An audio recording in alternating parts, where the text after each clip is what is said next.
Good evening, everyone. Hi. Sorry that took so long. So I got good news. Good news is library had this. Oh, you probably can't see crap with this in the way, huh? Let's move it. Yeah. Sounds like a good idea to me. Anyways, I got this thing. Yay!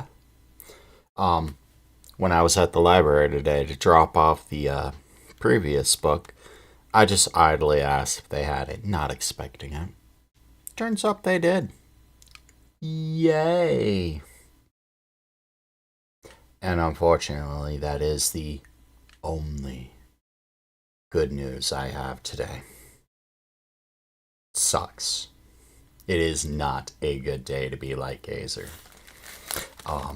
Especially when Lightgazer found out that he owes almost $1,000 in back taxes. Frickin' yay.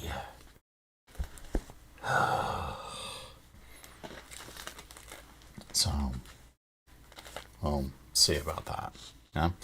However, I have the book. So, that's all that matters. Y'all don't need to hear back taxes. Back taxes suck. For those, actually, you might want to know. So, make sure you do your taxes because they can come after you years later. And they will come after you years later. There is no way around that. And what's worse is they not only charge a late fee, they'll charge interest on all of it. That interest is not pretty. And have you ever argued against a city? It don't work so well. And even if you win, everyone else loses. So it's just like, joy. Frickin' joy. Make sure you do them. Even if they can't do their dumb jobs. I digress.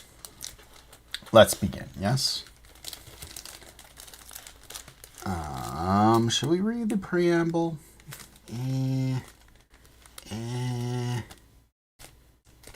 Nah.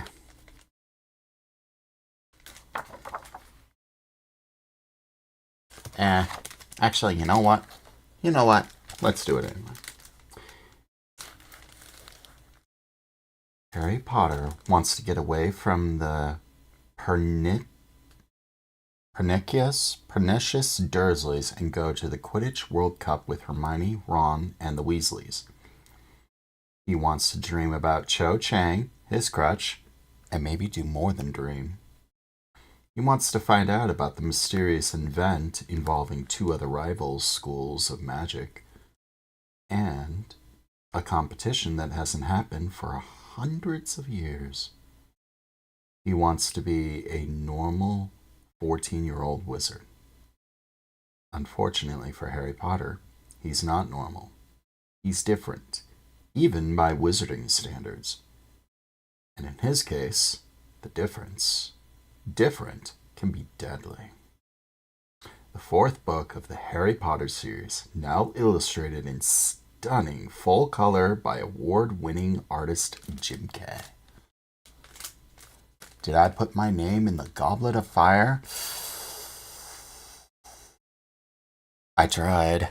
I got cursed pretty badly. Alright, so when I was looking for pictures, I took a sneak peek at a few of these chapters, and some of them are really, really, really short. Yet this book is almost 100 pages longer than the last one. We're not finishing this in 4 days. We might not finish it in 6 days. We'll see. Hello, Lemon. Hello, Bala. Hello, Nathan. And hello, Manstan. How are you all doing?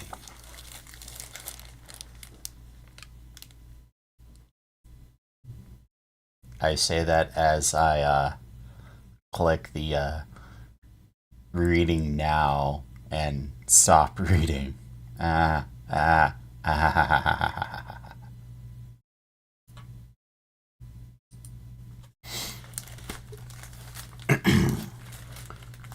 Chapter 1. The Riddle House. The villagers of Little Hangleton still called it the Riddle House, even though it had been many years since the Riddle family had lived there. It stood on a hill overlooking the village, some of its windows boarded, tiles missing from its roof, and ivy spreading unchecked over its face.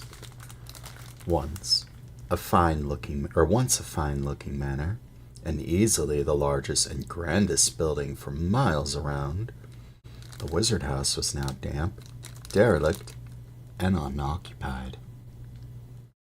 The little Hangletons all agreed that the old house was creepy. Half a century ago, something strange and horrible had happened there, something that the older inhabitants of the village still liked to discuss when topics for gossip were scarce. The story had been picked up over so many times and had been embroidered in so many places that nobody was quite sure what the truth was anymore. Every version of the tale, however, started in the same place, 50 years before, at daybreak on a fine summer morning, when the Riddle House had still been well kept and impressive, and a maid had entered the drawing room to find all 3 riddles dead. The maid had run screaming down the hill into the village and roused as many people as she could. Lying there, with their eyes wide open, cold as ice, still in their dinner things. The police were summoned, and the whole of Little Hangleton had seethed with shocked curiosity and ill-disguised excitement. Nobody wasted their breath pretending to feel very sad about the riddles, for they had been most unpopular. Elderly Mr. and Mrs. Riddle had been rich, snobbish, and rude, and their grown-up son, Tom, had been even more so. All villagers cared about was the identity of their murderer, plainly. 3 apparently healthy people did not all drop dead of natural causes on the same night. The Hanged Man, the village pub, did a roaring trade that night. The whole village turned out to discuss the murders. They were rewarded for leaving their firesides when the riddle's cook arrived dramatically in their midst and announced to the sudden silent pub that a man called Frank Bryce had just been arrested. "Frank!" cried several people. "Never!" Frank Bryce was the Riddle's gardener. He lived alone in a run-down cottage in the Riddle House grounds. Frank had come back from the war with a very stiff leg and a great dislike of crowds and loud noises, and had been working for the Riddles ever since. There was a rush to buy the cooked drinks and hear more details. "Always thought he was odd," she told the eagerly listening villagers after her 4th sherry. "Unfriendly, like. I'm sure if I've offered him a cuppa once, I've offered it 100 times. Never wanted to mix, he didn't." "Ah, no," said a woman at the bar. "He had a hard war, Frank. He likes the quiet life. That's no reason to—" "Why else had a key to the back door, then?" barked the cook. "There's a spare key hanging in the gardener's cottage far back as I can remember. Nobody's forced the door last night." No broken windows. All Frank had to do was creep up to the big house while we was all sleeping. The villagers exchanged dark looks. I always thought he had a nasty look about him. Right enough, grunted a man at the bar. War turned him funny, if you ask me, said the landlord. Told you I wouldn't like to get on the wrong side of Frank, didn't I, Dot? Said an excited woman in the corner. Horrible temper, said Dot, nodding fervently. I remember when I was a kid. By the following morning, hardly anyone in Little Hangleton doubted that Frank Bryce killed the Riddles. But over in the neighboring town of Great Hangleton, in the dark and dingy police station, Frank was stubbornly repeating again and again that he was innocent, and that the only person he had seen near the house on the day of the Riddle's death had been a teenage boy, a stranger, dark-haired and pale. Nobody else in the village had seen such a boy, and the police were quite sure that Frank had invented him. Then, just when things were looking very serious for Frank, the report on Riddle's bodies came back and changed everything. The police had never read an odder report. A team of doctors had examined the bodies and had concluded that none of the Riddles had been poisoned, stabbed, shot, strangled, suffocated, or, as far as they could tell, harmed at all. In fact, the report continued in a tone of unmistakable bewilderment. The Riddles all appeared to be in perfect health, apart from the fact that they were all dead. The doctors did note, as though determined to find something wrong with their bodies, that each of the Riddles had a look of terror upon his or her face, but as the frustrated police said, whoever heard of 3 people being frightened to death? As there was no proof that the Riddles had been murdered at all, the police were forced to let Frank go. The Riddles were buried in the Little Hangleton churchyard, and their graves remained objects of curiosity for a while, to everyone's surprise. And, amidst a cloud of suspicion, Frank Bryce returned to his cottage in the grounds of the Riddle House. As far as I'm concerned, he killed them. I don't care what the police said Dot, in The Hanged Man, and if he had any decency, he'd leave here, knowing as how we knows he did it. But Frank did not leave. He stayed to tend the garden for the family who lived in the Riddle House, and then the next, for neither family stayed long. Perhaps it was partly because Frank that each new owner said there was a nasty feel about the place, which, in the absence of inhabitants, started to fall into disrepair. The wealthy man who owned the Riddle House these days neither lived there nor put it to any use. They said in the village that he kept it for tax reasons, though nobody was very clear what these might be. The wealthy owner continued to pay Frank to do the gardening. However, Frank was nearing his 77th birthday now, very deaf, his bad legs stiffer than ever, but could be seen pottering around the flower beds in fine weather, even though the weeds were starting to creep up on him. Weeds were not the only things Frank had to contend with either. Boys from the village made a habit of throwing stones through the windows of the Riddle House. They rode their bicycles over the lawns Frank worked so hard to keep smooth. Once or twice, they broke into an old house for a dare. They knew that old Frank was devoted to the house and grounds, and it amused them to see him limping across the garden, brandishing his stick and yelling croakily at them. Frank, on his part, believed the boys tormented him because they, like their parents and grandparents, thought him a murderer. So when Frank awoke one night in August and saw something very odd at the old house, he merely assumed the boys had gone one step further in their attempts to punish him.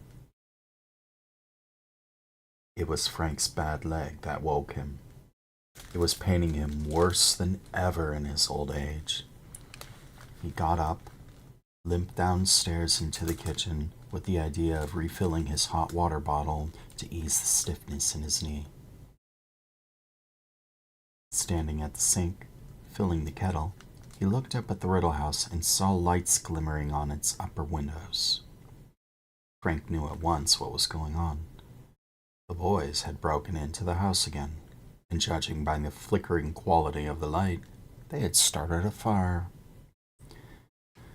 Frank had no telephone, and in any case, he had deeply mistrusted the police ever since they had taken him in for questioning about the Riddle's death. He put down the kettle at once, hurried back upstairs as fast as his bad leg would allow, and was soon back in his kitchen, fully dressed and removing a rusty key from its hook by the door. He picked up his walking stick, which was propped against a wall, and set off into the night. The front door of the Riddle House bore no sign of being forced, and nor did any of the windows. Frank limped around to the back of the house until he reached the door, almost completely hidden by ivy, took out the old key, put it into the lock, and opened the door noiselessly. He had let himself into the cavernous kitchen. Frank had not entered it for many years. Nevertheless, although it was very dark, he remembered where the door into the hall was, and he groped his way towards it, his nostrils full of the smell of decay, ears pricked for any sound of footsteps or voices from overhead. He reached the hall, which was a little lighter owing to the large mullioned windows on either side of the front door, and started to climb the stairs, blessing the dust which lay thick upon the stone because it muffled the sound of his feet and stick. On the landing, Frank turned right and saw at once that where the intruders were. At the very end of the passage, a door stood ajar, and a flickering light shone through the gap, casting a long silver shadow across the black floor. Frank edged closer and closer, grasping his walking stick firmly. Several feet from the entrance, he was able to see a narrow slice of the room beyond. The fire, he now saw, had been lit in the grate. This surprised him. He stopped moving and listened intently, for a man's voice spoke within the room. It sounded timid and fearful. There is a little more in the bottle, my lord, if you are still hungry. Later, said a second voice. This too belonged to a man, but is strangely high-pitched and cold as a sudden blast of icy wind. Something about that voice made the sparse hairs on the back of Frank's neck stand up. Move closer to the fire, Wormtail. Frank turned his right ear towards the door, to better to hear. There came the chink of a bottle being put down upon some hard surface, and then the dull scraping noise of a heavy chair being dragged across the floor. Frank caught a glimpse of a small man, his back to the door, pushing the chair into place. He was wearing a long black cloak, and there was a bald patch at the back of his head. Then he disappeared from sight again.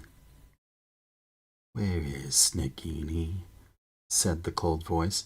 I don't know, my lord," said the first voice nervously.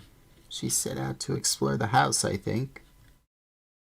You will milk her before we retire, Wormtail, said the second voice. I will need feeding into the night. The journey has tired me greatly.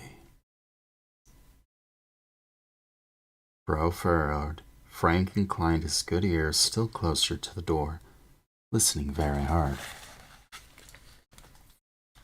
There was a pause, and then the man called Wormtail spoke again. My lord, may I ask how long we are going to stay here?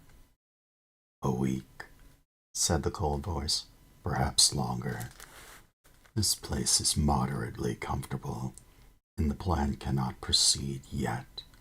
It would be foolish to act before the Quidditch World Cup is over. Frank inserted a gnarled finger into his ear and rotated. Owing, no doubt, to a buildup of earwax, he heard the word Quidditch, which was not a word at all. The Quidditch World Cup, my lord, said Wormtail. Frank dug his fingers still more vigorously in his ear. Forgive me, but I do not understand. Why should we wait until the World Cup is over? Because, fool, at this very moment wizards are pouring into the country from all over the world.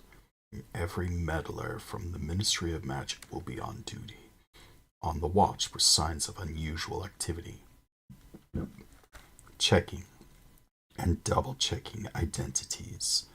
They will be obsessed with scrutiny, lest the muggles notice anything. So we wait. Frank stopped trying to clear his ear out. He had distinctly heard the words Ministry of Magic, Wizards, and Muggles. Plainly, each of these expressions meant something secret, and Frank couldn't think of only two sorts of people who would speak in code: spies and criminals. Frank tightened his hold on his walking stick once more and listened more closely still. Your lordship is still determined, then? Wormtail said quietly. Certainly. I am determined, Wormtail. There was a note of menace in the cold voice now. A slight pause followed, and then Wormtail spoke, the words tumbling from him in a rush, as though he was forced himself to say this before he lost his nerve. It could be done without Harry Potter, my lord. Another pause, more protracted, and then, without Harry Potter? Breathed the second voice softly. I see. My lord, I do not say this out of concern for the boy, said Wormtail, his voice rising squeakily. The boy is nothing to me, nothing at all. It is merely that if we were to use another witch or wizard, any wizard, the thing could be done so much more quickly. If you allowed me to leave you for a short while, you know I can disguise myself most effectively. I could be back here in as little as 2 days with a suitable person. I could use another wizard, said the second voice softly.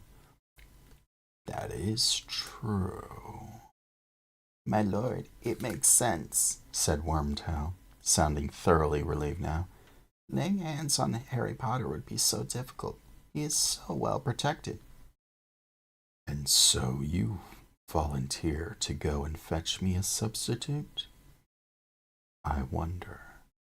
Perhaps the task of nursing me has become wearisome for you, Wormtail. Could this suggestion of abandoning the plan be nothing more than an attempt to desert me? My lord, I have no wish to leave you. Not at all. Do not lie to me, hissed the second voice. I can always tell, Wormtail. You are regretting that you ever returned to me. I revolt you. I see you flinch when you look at me. Feel you shudder when you touch me. No, my devotion to your lordship. Your devotion is nothing more than cowardice. You would not be here if you had anywhere else to go. How am I to survive without you when I need feeding every few hours? Who is to milk Nagini? But you seem so much stronger, my lord. Liar, breathed the second voice. I am no stronger, and a few days alone would be enough to rob me of the little health I regained under your clumsy care. Silence! Wormtail, who had been spluttering incoherently, fell silent at once. For a few seconds, Frank could hear nothing but the fire crackling. Then the second man spoke once more, in a whisper that was almost a hiss. I have my reasons for using the boy, as I have already explained to you, and I will use no other. I have waited 13 years. A few more months will make no difference. As for the protection surrounding the boy, I believe my plan will be effective. All that is needed is a little courage from you, Wormtail. Courage you will find, unless you wish to feel the full extent of Lord Voldemort's wrath. My lord, I must speak, said Wormtail, panic in his voice now. All through our journey, I have gone over the plan in my head, my lord. Bertha Jorkin's disappearance will not go unnoticed for long, and if we proceed, if I curse... If, whispered the second voice. If you follow the plan, Wormtail. The Ministry need never know that anyone else has disappeared. You will do it quietly and without fuss. I only wish that I could do it myself. But in my present condition... Come, Wormtail. One more obstacle removed, and our path to Harry Potter is clear. I am not asking you to do it alone. By that time, my faithful servant will have rejoined us. I am a faithful servant, said Wormtail, the merest trace of sullenness in his voice. Wormtail, I need someone with brains, somebody whose loyalty has never wavered, and you, unfortunately, fulfill neither requirement. I found you, said Wormtail, and there was definitely a sulky edge to his voice now. I was the one who found you. I brought you Bertha Jorkins.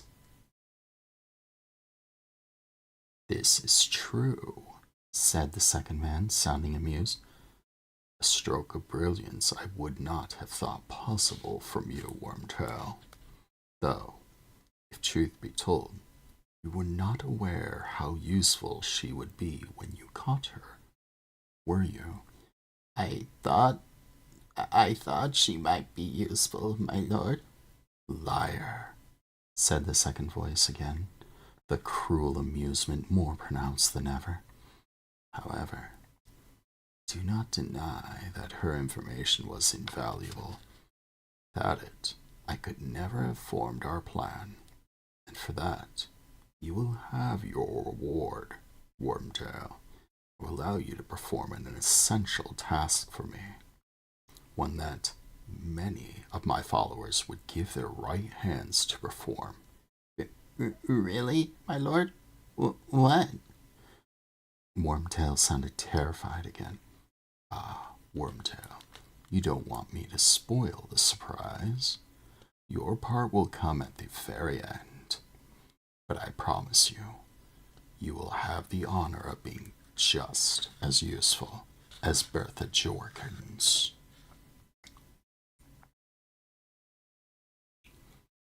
You. Wormtail's voice suddenly sounded hoarse, as though his mouth had gone very dry. You are going to kill me too? Wormtail, said the cold voice silkily. Why would I kill you? I killed Bertha because I had to. She was fit for nothing after my questioning. Quite useless. In any case, awkward questions would have been asked if she had gone back to the ministry with the news she had met you on her holidays. Wizards, who are supposed to be dead, would do well not to run into the Ministry of Magic at wayside inns. Wormtail muttered something so quietly that Frank could not hear it, but it made the second man laugh. An entirely mirthless laugh, cold as his speech. We could have modified her memory, but memory charms can be broken by a powerful wizard, as I proved when I questioned her. It would be an insult to her memory not to use the information I extracted from her, Wormtail. Out in the corridor, Frank suddenly became aware that the hand gripping his walking stick was slippery with sweat. The man with the cold voice had killed a woman. He was talking about it without any kind of remorse, with amusement. He was dangerous, a madman, and he was planning more murders. This boy, Harry Potter, whoever he was in danger. Frank knew what he must do. Now, if ever, was the time to go to the police. He would creep out of the house and head straight for the telephone box in the village. But the cold voice was speaking again, and Frank remained where he was, frozen to the spot, listening with all his might. One more curse. My faithful servant at Hogwarts, Harry Potter, is as good as mine, Wormtail. It is indeed. There will be no argument. Be quiet. I think I hear Nagini. And the second man's voice changed. He started making noises such as Frank had never heard before. He was hissing and spitting without drawing breath. Frank thought he must be having some sort of fit or seizure. And then Frank heard movement behind him in the dark passageway. He turned to look behind him and found himself paralyzed with fright. Something was slithering towards him along the dark corridor floor. As it drew nearer to the silver firelight, he realized with a thrill of terror it was a gigantic snake, at least 12 feet long. Horrified, transfixed, Frank stared at its undulating body cut a wide, curving track through the thick dust on the floor, coming closer and closer. What was he to do? The only means of escape was into the room where the two men sat plotting murder. Yet, if he stayed where he was, the snake would surely kill him. But before he made his decision, the snake was level with him, and then, incredibly, miraculously, it was passing. It was following the spitting, hissing noises made by the cold voice beyond the door. And in seconds, the tip of its diamond-patterned tail had vanished through the cap. There was sweat on Frank's forehead now, and the hand on the walking stick was trembling. Inside the room, Cold Voice was continuing to hiss. And Frank was visited by a strange idea. An impossible idea. This man could talk to snakes. Frank didn't understand what was going on. He wanted more than anything to be back in his bed with his hot water bottle. The problem was his legs didn't seem to want to move. As he stood there, shaking and trying to master himself, the cold voice switched abruptly to English again. Nagini has interesting news, Wormtail, it said. Indeed, my lord, said Wormtail. Indeed, yes, said the voice. According to Nagini, there is an old muggle standing right outside this room, listening to every word we say. Frank didn't have a chance to hide himself. There were footsteps, and then the door of the room was flung open. A short, balding man with graying hair and a pointed nose and small, watery eyes stood before Frank, a mixture of fear and alarm on his face. Invite him inside, Wormtail. Where are your manners? The cold voice was coming from the ancient armchair before the fire, but Frank couldn't see the speaker.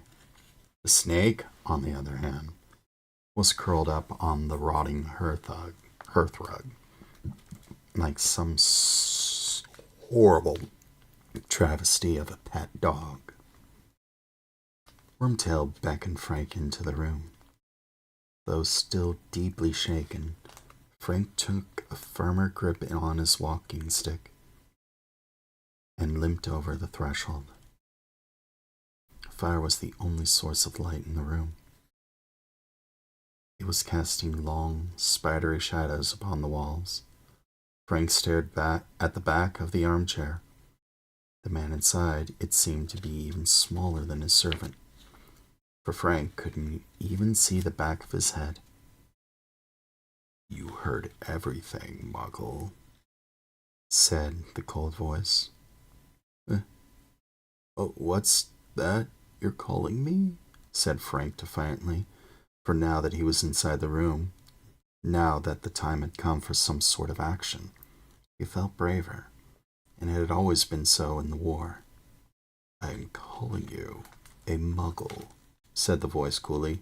It means that you are not a wizard. I don't know what you mean by wizard, said Frank, his voice growing steadier. All I know is I've heard enough to interest the police tonight. I have. You've done murder, and you're planning on more. And I'll tell you this, too, he added, on a sudden inspiration. My wife knows I'm up here. If I don't come back... You have no wife, said the cold voice very quietly. Nobody knows you are here. You told nobody that you were coming. Do not lie to Lord Voldemort, Muggle, for he knows. He always knows. Is that right? Said Frank roughly. Lord, is it? Well, I don't think much of your manners, my lord. Turn round and face me like a man, why don't you? But I am not a man, Muggle, said the cold voice, barely audible now over the crackling of the flames. I am much, much more than a man. However, why not? I will face you. Wormtail, come, turn my chair around. The servant gave a whimper. You heard me, Wormtail. Slowly, with his face screwed up as though he would rather have done anything than approach his master in the hearth rug where the snake lay, the small man walked forwards and began to turn the chair. The snake lifted its ugly triangular head and hissed slightly as the legs of the chair snagged on its rug. And then the chair was facing Frank, and he saw what was sitting in it. His walking stick fell to the floor with a clatter. He opened his mouth and let out a scream. He was screaming so loudly that he never heard the words the thing in the chair spoke as it raised a wand. There was a flash of green light, a rushing sound, and Frank Bryce crumpled. He was dead before he hit the floor. 200 miles away, the boy called Harry Potter woke with a start. And that ends chapter 1. What a dramatic start. With the death of an old man. Yeah. That's sad. Old man gets murdered by a green light. Gee, what's with it? What's with green lights? Maybe I should avoid traffic lights. If a green light kills people, maybe I should avoid a traffic light. Although I don't think it's that kind of green light. Pictures? Anyone?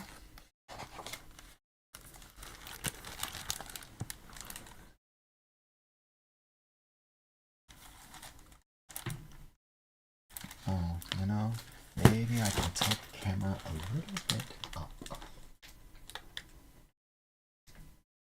Just maybe. I think that'll work. Yeah, that'll work a bit better. Alright. There's the Riddle House.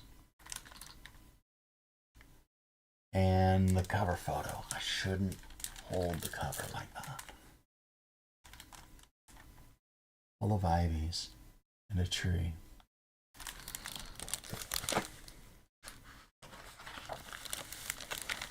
The old Riddle House. Looks eerie, creepy in the moonlight. Then again, it'd probably look just as eerie during the day, wouldn't it? Thank you for the 9 likes, guys and gals. Appreciate that.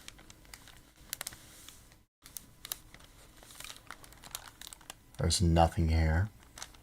Although I see my handprint. Sucks. Although I think I see shadows of people right along here. There's nothing on this page but the blackness of the night. On this page, you see poor Frank. Poor old Frank. Quite literally. At the door.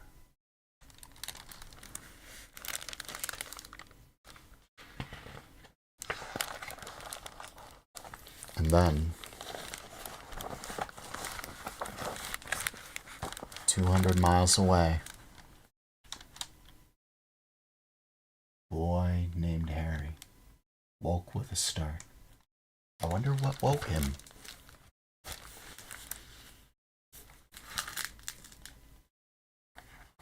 I wonder what. Let's begin chapter 2, yes?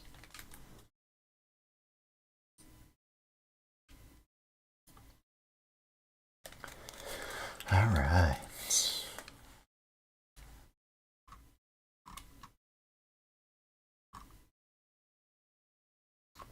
I see 2 pings. There's one down. Where's the second? There's the second. All right. Let's begin. Yes.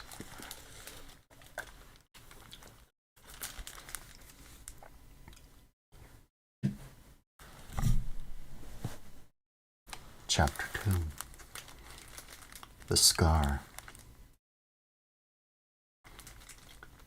Harry lay flat on his back, breathing hard, as though he had been running.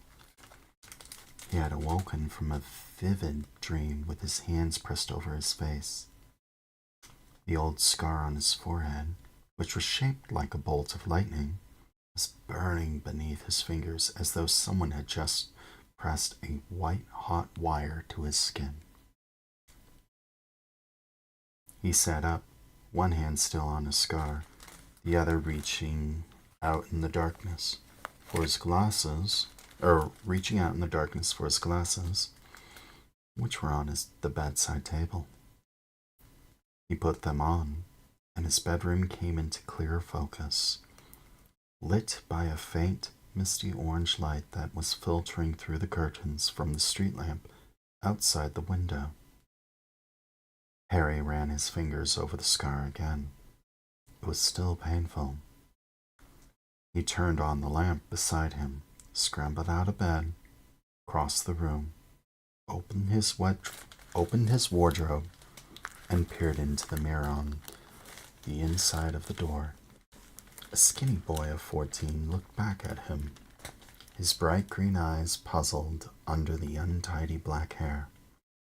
He examined the lightning bolt scar of his reflection more closely. It looked normal, but it was still stingy. Harry tried to recall what he had been dreaming about before he had awoken. It seemed so real. There had been 2 people he knew, and 1 he didn't. He concentrated hard, frowning, trying to remember. The dim picture of a darkened room came to him. There had been a snake on the earth rug, a small man named Peter, nicknamed Wormtail, and a cold, high voice. The voice of Lord Voldemort. Harry felt as though an ice cube had slipped down into his stomach at the very thought. He closed his eyes tightly and tried to remember what Voldemort looked like. It was impossible. All Harry knew was that at that moment when Voldemort's chair had swung around and he, Harry, had seen what was sitting in it, he felt a spasm of horror which had awoken him. Or had that been the pain in his scar? And who had that old man been? But there'd definitely been an old man. Harry had watched him fall to the ground. It was all becoming confused. Harry put his face into his hands, blocking out his bedroom, trying to hold on to the picture of that dimly lit room. But it was like trying to keep water in his cupped hands. The details were now trickling away as fast as he tried to hold on to them.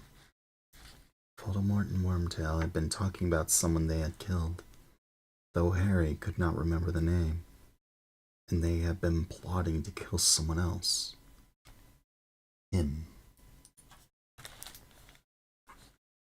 Harry took his face out of his hands, opened his eyes, and stared around his bedroom as though expecting to see something unusual there. As it happened, there were an extraordinary number of unusual things in his room. A large wooden trunk stood open at the foot of his bed, revealing a cauldron, broomstick, black robes, and assorted spellbooks.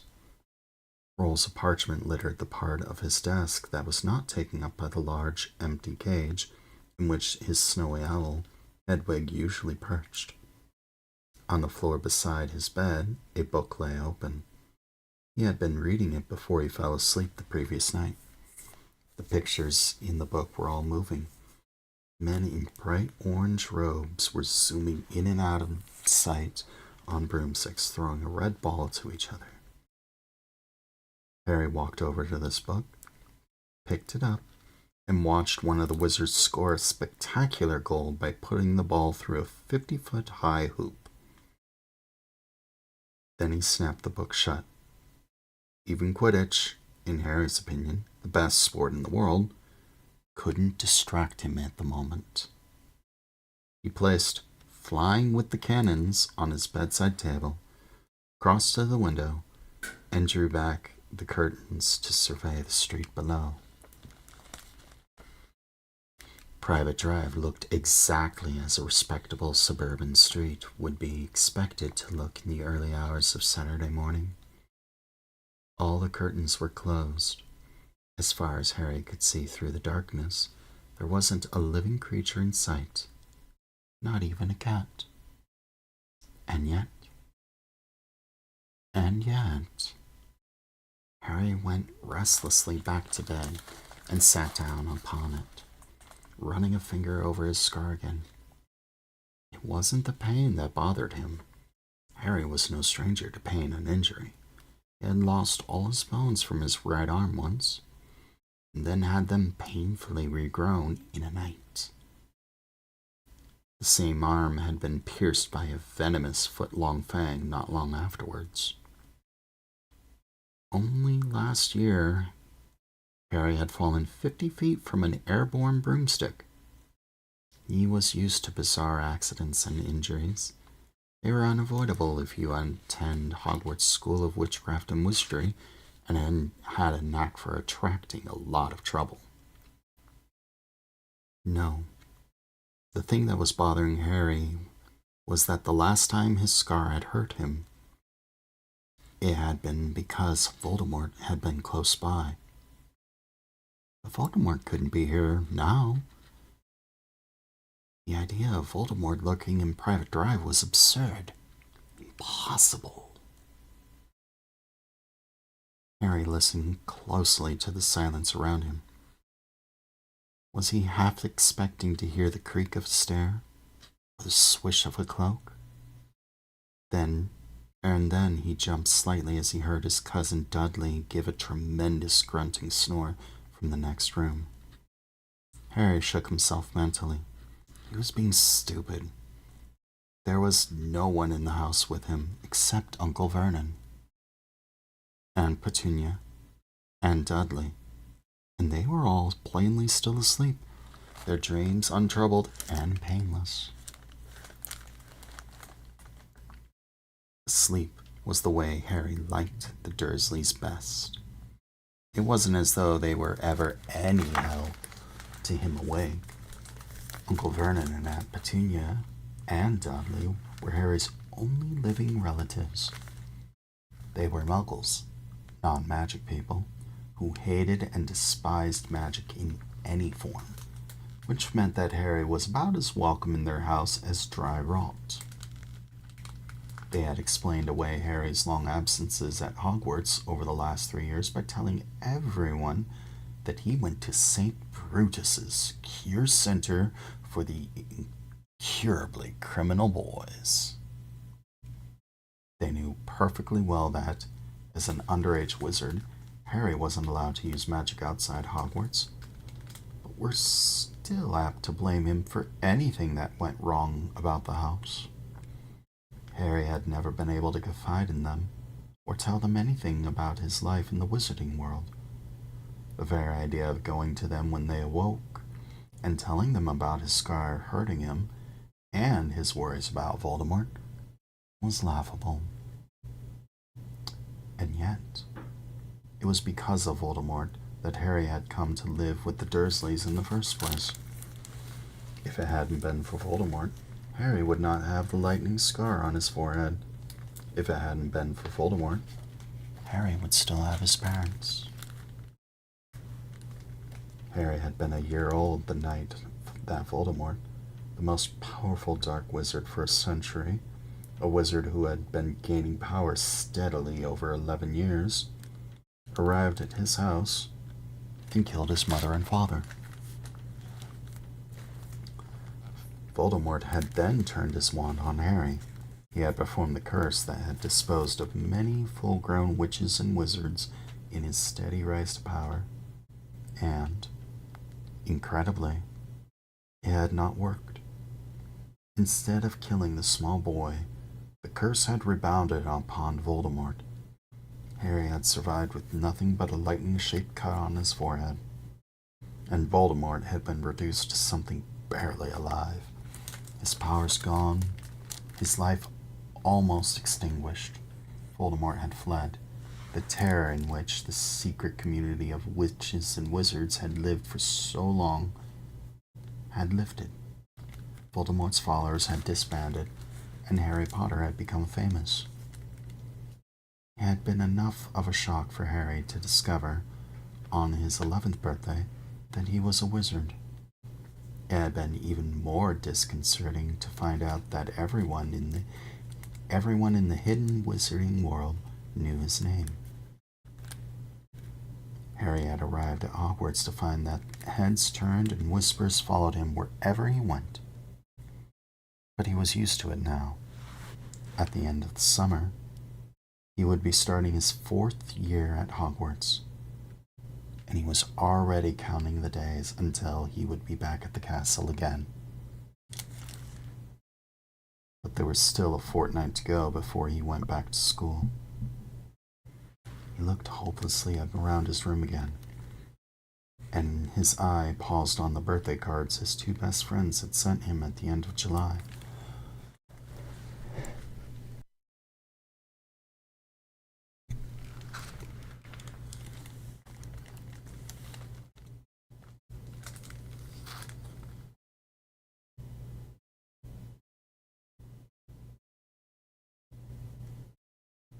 What would they say if he wrote to them and told them about his scar hurting? At once, Hermione Granger's voice filled his head, shrill and panicky. Your scar hurt? Harry, that's really serious. Write to Professor Dumbledore, and I'll go check common magical ailments and afflictions. Maybe something's in there about cursed scars. Yes, that would be Hermione's advice. Go straight to the headmaster of Hogwarts, and in the meantime, consult a book. Harry stared out of the window at the inky, blue-black sky. He doubted very much whether a book could help him now. As far as he knew, he was the only living person to have survived a curse like Voldemort's. It was highly unlikely, therefore, that he would find his symptoms listed in common magical ailments and afflictions. As for informing the headmaster, Harry had no idea where Dumbledore went during the summer holidays. He amused himself for a moment, picturing Dumbledore, with his long silver beard, full-length wizard robes, pointed hat, stretched out on a beach somewhere, rubbing suntan lotion into his long, crooked nose. Wherever Dumbledore was, though, Harry was sure Hedwig would be able to find him. Harry's owl never yet failed to deliver a letter to anyone, even without an address. But what would he write? Dear Professor Dumbledore, sorry to bother you, but my scar hurt this morning. Yours sincerely, Harry Potter. Even inside his head, the words sounded stupid. And so he tried to imagine his other best friend, Ron Weasley's reaction, and in a moment, Ron's long-nosed, freckled face seemed to swim before Harry, wearing an bemused expression. Your scar hurt, but you know who can't be near you now, can he? I mean, you'd know, wouldn't you? He's been trying to do you in again, wouldn't he? I don't know, Harry. Maybe cursed scars always twinge a bit. I'll ask Dad. Mr. Weasley was a fully qualified wizard who worked in the misuse of Muggle artifacts office at the Ministry of Magic. But he didn't have any particular expertise in the matter of curses, as far as Harry knew. In any case, Harry didn't like the idea of the whole Weasley family knowing that he, Harry, was getting jumpy at about a few moments' pain. Mrs. Weasley would fuss worse than Hermione, and Fred and George, Ron's 16-year-old twin brothers, might think Harry was losing his nerves. The Weasleys were Harry's favorite family in the world. He was hoping they might invite him to stay any time now. Ron mentioned something about the Quidditch World Cup, and he somehow didn't want his visit punctuated with anxious inquiries about his scar. Harry netted his forehead with his knuckles. What he really wanted, and it felt almost shameful to admit it to himself, was someone like a parent, an adult wizard whose advice he could ask without feeling stupid, someone who cared about him, who had experience with dark magic. And then the solution came to him. It was so simple, so obvious, that he couldn't believe it had taken him so long. Sirius. Harry leapt up from the bed, hurried across the room, and sat down at the desk. He pulled a piece of parchment towards him, loaded his eagle feather quill with ink, wrote, "Dear Sirius," then paused, wondering how best to phrase his problem, and still marveling at the fact that he hadn't thought of Sirius straight away. But then, perhaps, it wasn't so surprising after all. He had only found out that Sirius was his godfather 2 months ago. There was a simple reason for Sirius's complete absence from Harry's life until then. Sirius had been in Azkaban, the terrifying wizard Gowl, guarded by creatures called Dementors, sightless, soul-sucking fiends who had come to search for Sirius at Hogwarts when he had escaped. Yet Sirius had been innocent. The murders for which he had been convicted had been committed by Wormtail, Voldemort's supporter, who nearly everybody now believed dead. Harry, Ron, and Hermione knew otherwise, however. They had come face to face with Wormtail the previous year, though only Professor Dumbledore had believed their story. For one glorious hour, Harry had believed that he was leaving the Dursleys at last, because Sirius offered him a home once his name had been cleared. But the chance had been snatched away from him. Wormtail had escaped before they could take him to the Ministry of Magic, and Sirius had to flee for his life. Harry helped him escape on the back of a hippogriff called Buckbeak. And since then, Sirius had been on the run. The home Harry might have had if Wormtail had not escaped had been haunting him all summer. It had been doubly hard to return to the Dursleys knowing that he had so nearly escaped them forever. Nevertheless, Sirius had been of some help to Harry, even if he couldn't be with him. It was due to Sirius that Harry now had all his school things in his bedroom with him. The Dursleys had never allowed this before. Their general wish of keeping Harry as miserable as possible, coupled with their fear of his powers, had led them to lock his school trunk in the cupboard under the stairs every summer prior to this. Their attitude had changed since they found out that Harry had a dangerous murderer for a godfather. Harry had conveniently forgotten to tell them that Sirius was innocent. Harry had received 2 letters from Sirius since he had been back at Private Drive. Both had been delivered, not by owls, as was usual with wizards, but by a large, brightly colored, tropical birds. Hedwig had not approved of these flashy intruders. She had been most reluctant to allow them to drink from her water tray before flying off again. Harry, on the other hand, had liked them. They put him in mind of palm trees and white sand, and he hoped that wherever Sirius was, Sirius never said in case the letters were intercepted, he was enjoying himself. Somehow, Harry found it hard to imagine Dementors surviving for long in bright sunlight. Perhaps that's why Sirius had gone south. Sirius's letters, which were now hidden beneath the highly useful loose floorboard under Harry's bed, sounded cheerful, and in both of them, he had reminded Harry to call on him if ever Harry needed to. Well, he needed to now, all right. Harry's lamp seemed to grow dimmer as the cold gray light that precedes sunrise slowly crept into the room. Finally, when the sun had risen, when his bedroom walls had turned to gold, and when the sounds of movement could be heard from Uncle Vernon in Aunt Petunia's room, Harry cleared his desk of crumpled pieces of parchment and reread his finished letter. Dear Sirius, thanks for your letter, your last letter.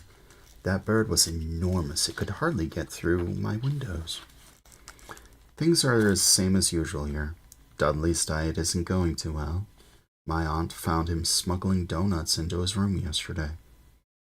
They told him they'd have to cut into his pocket money if he keeps doing it, so he got really angry and chucked his PlayStation out of the window. That's a sort of computer thing you can play games on. Bit stupid, really. Now he hasn't even got Mega Mutilation Part 3 to take his mind off things. I'm okay. Mainly because the Dursleys are terrified you might turn up and turn them all into bats if I ask you to. A weird thing happened this morning, though. My scar hurt again. Last time that happened, it was because Voldemort was at Hogwarts. But I don't reckon he can be anywhere near me now, can he? Do you know if cursed scars sometimes hurt years afterwards? I'll send this with Hagrid when she gets back. She's off hunting at the moment. Say hello to Buckbeak for me. Harry. Yes, thought Harry. That looked all right. There was no point in putting in the dream. He didn't want to look as though he was too worried. He folded the parchment up and laid it aside his desk, ready for when Hedwig returned. Then he got to his feet, stretched, and opened his wardrobe once more. Without glancing at his reflection, he started to get dressed before going down to breakfast. That ends chapter 2. Yay.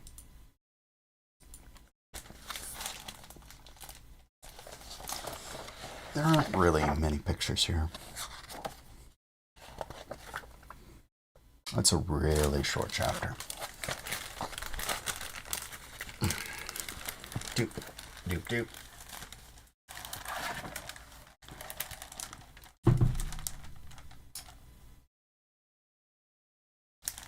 There's the cover page.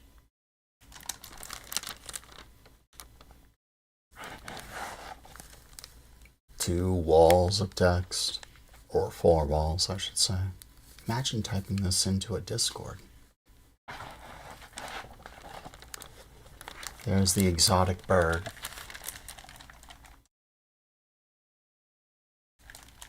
Oh, this is annoying me.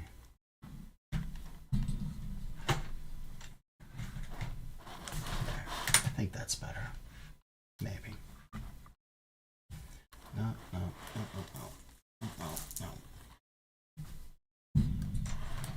Well, that's better, but my camera's now off. Alright, so there's the bird.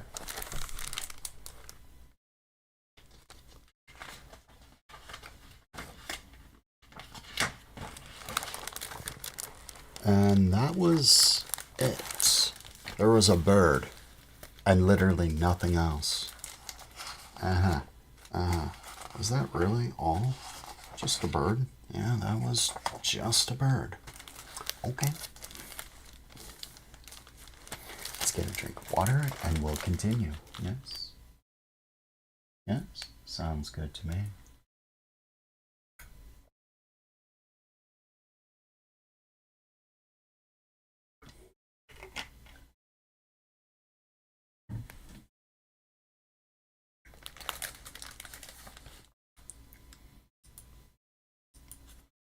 All right.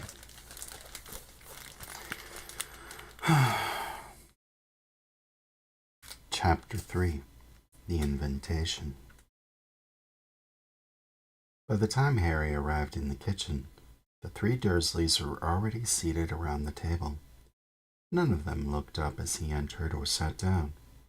Uncle Vernon's large red face was hidden behind the morning's Daily Mail, and Aunt Petunia was cutting a grapefruit into quarters, her lips pursed over her horse-like teeth. Dudley looked furious and sulky, and somehow seemed to be taking up even more space than usual. This was saying something, as he always took up the entire side of the square table by himself. When Aunt Petunia put a quarter of the unsweetened grapefruit onto Dudley's plate with a tremulous, "There you are, Diddy darling,"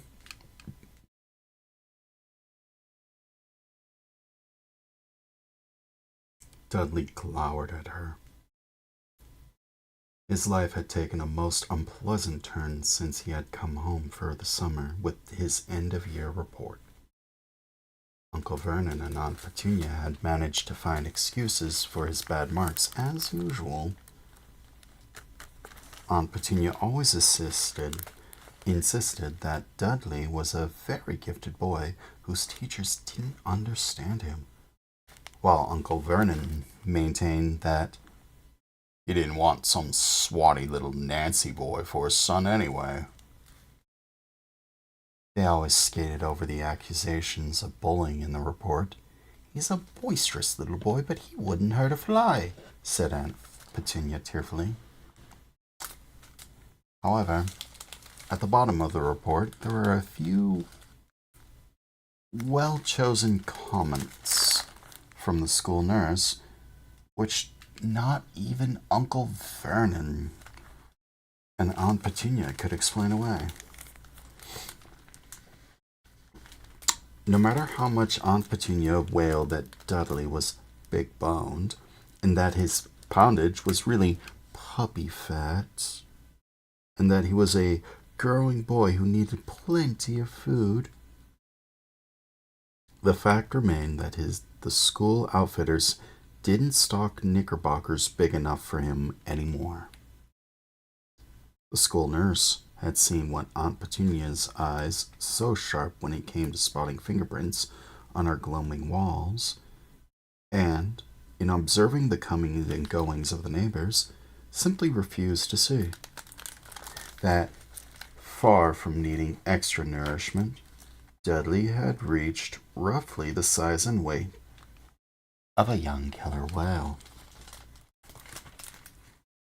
So, after many tantrums, after arguments that shook Harry's bedroom floor, and many tears from Aunt Petunia, the new regime had begun.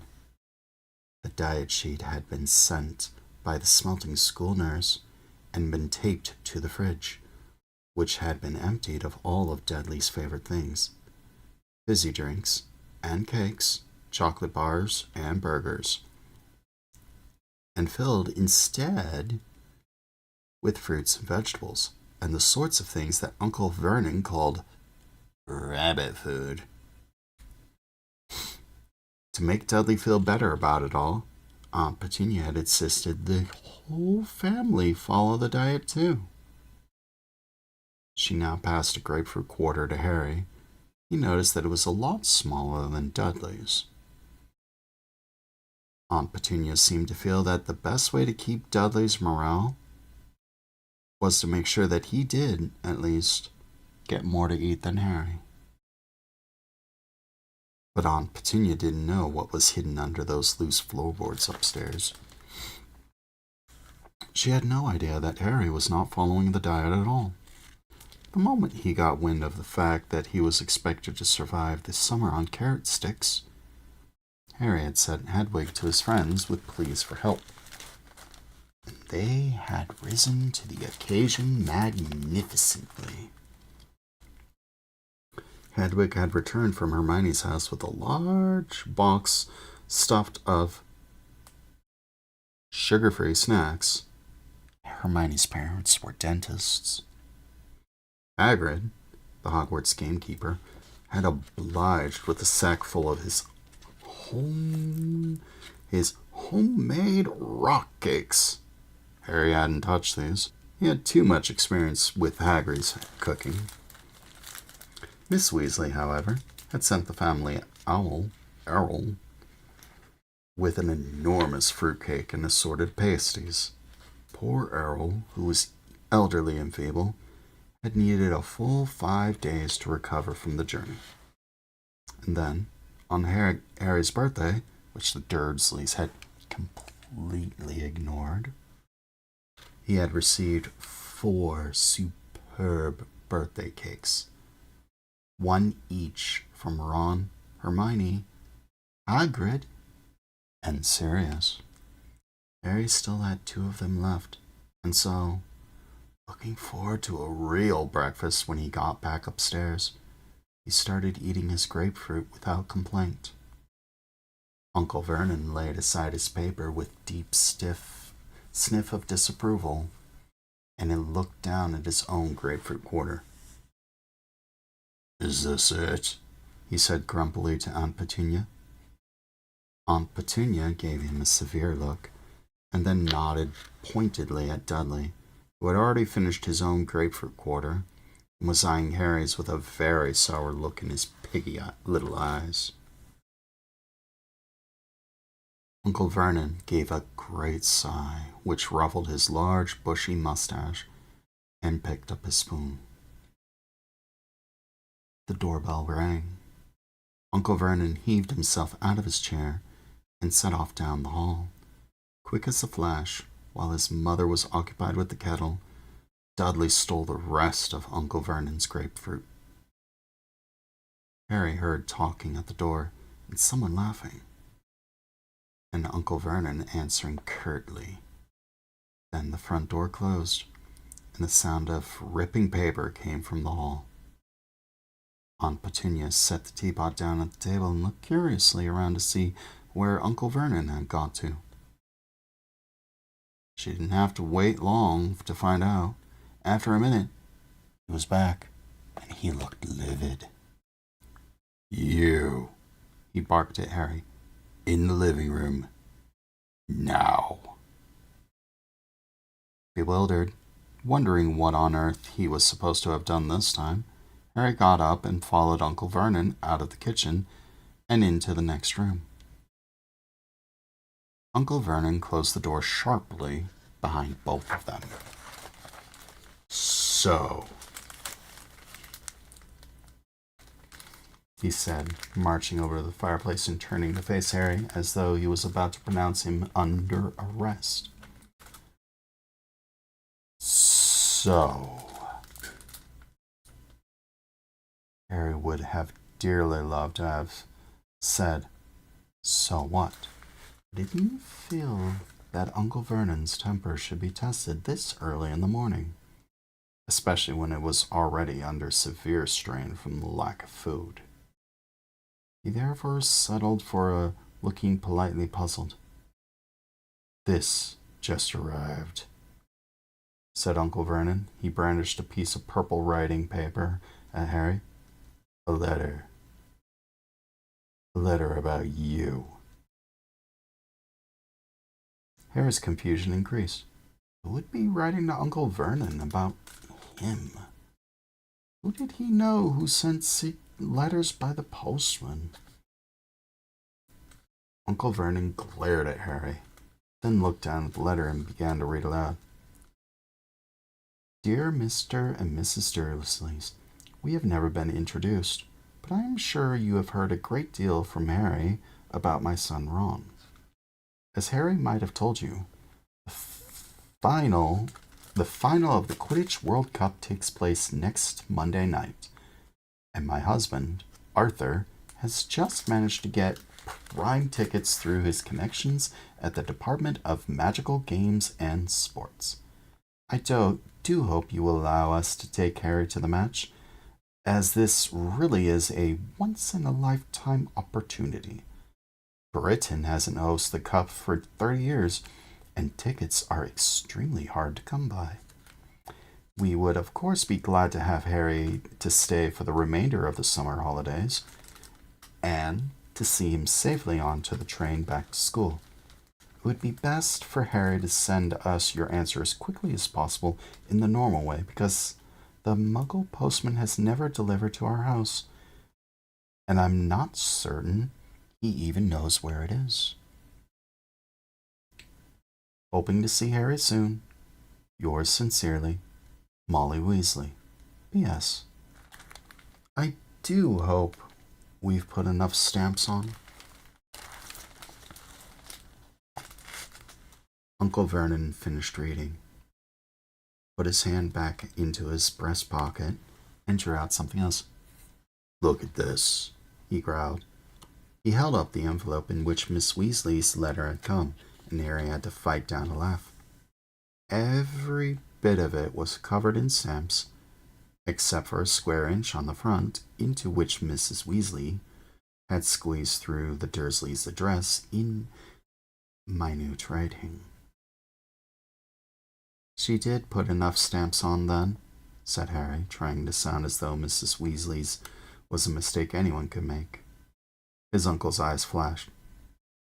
The postman noticed, he said, though through gritted teeth.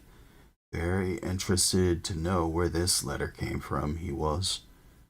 That's why he rang the doorbell. Seemed to think it was funny. Harry didn't say anything. Other people might not understand why Uncle Vernon was making a fuss about too many stamps. But Harry had lived with the Dursleys too long not to know how touchy they were about anything even slightly out of the ordinary.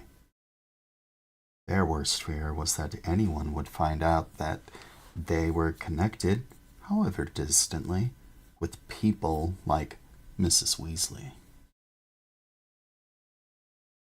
Uncle Vernon was still glaring at Harry, who tried to keep his expression neutral. If he didn't do or say anything stupid, he might just be in for the treat of a lifetime. He waited for Uncle Vernon to say something, but he merely continued to glare. Harry decided to break the silence. So, can I go? A slight spasm crossed Uncle Vernon's large purple face. The mustache bristled. Harry thought he knew what was going on behind the mustache. A furious battle as two of Uncle Vernon's most fundamental instincts came into conflict. Allowing Harry to go would make Harry happy, something Uncle Vernon had struggled against for 13 years. On the other hand, allowing Harry to disappear to the Weasleys for the rest of the summer would get rid of him 2 weeks earlier than anyone could have hoped. And Uncle Vernon hated having Harry in the house. To give himself thinking time, it seemed, he looked down at Mrs. Weasley's letter again. Who is this woman? He said, staring at the signature with distaste. You've seen her, said Harry. She's my friend Ron's mother. She was meeting him off at the off the school train at the end of last term. He had almost said Hogwarts Express, and there was a sure way to get his uncle's temper up. Nobody ever mentioned the name of Harry's school aloud in the Dursley household. Uncle Vernon screwed up his enormous face as though trying to remember something unpleasant. Dumpy sort of woman, he growled finally. Load of children with red hair. Harry frowned. He thought it was a bit rich of Uncle Vernon to call anyone dumpy when his own son Dudley had finally achieved what he'd been threatening to do since the age of 3, and become wider than he was tall.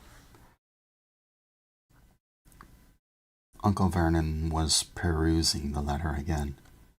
Quidditch, he muttered under his breath. Quidditch.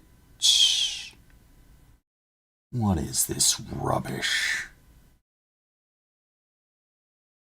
Harry felt a second stab at annoyance.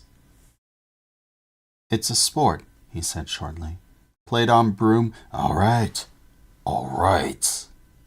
said Uncle Vernon loudly. Harry saw, with some satisfaction, that his uncle looked vaguely panicky. Apparently his nerves wouldn't stand the sound of the word broomsticks in his living room. He took refuge in perusing the letter again. Harry saw his lips form the words, Send us your answer in the normal way. He scowled. What does she mean, the normal way? He spat. Normal for us, said Harry, and before his uncle could stop him, he added, You know, owl post. That's what's normal for wizards. Uncle Vernon looked as outraged as if Harry had just uttered a disgusting swear word. Shaking with anger, he shot a nervy look through the window as though expecting to see some of his neighbors with their ears pressed against the glass. How many times have I to tell you not to mention that unnaturalness under my roof? He hissed, his face now a rich plum color. You stand there, in the clothes Petunia and I have put on your ungrateful back. Only after Dudley finished with them, said Harry coldly. And indeed, he was dressed in a sweatshirt so large for him that he had to roll back the sleeves 5 times so as to be able to use his hands, which fell past his knees, and his extremely baggy jeans. I will not be spoken to like that, said Uncle Vernon, trembling with rage. But Harry wasn't going to stand for this. Gone were the days when he had been forced to take every single one of Dursley's stupid rules. He wasn't following Dudley's diet, and he wasn't going to let Uncle Vernon stop him from going to the Quidditch World Cup. Not if he could help it. Harry took a deep breath, deep, steadying breath, and then said, Okay, I can't see the World Cup. Can I go then? Only I've got a letter to Sirius I want to finish. You know, my godfather.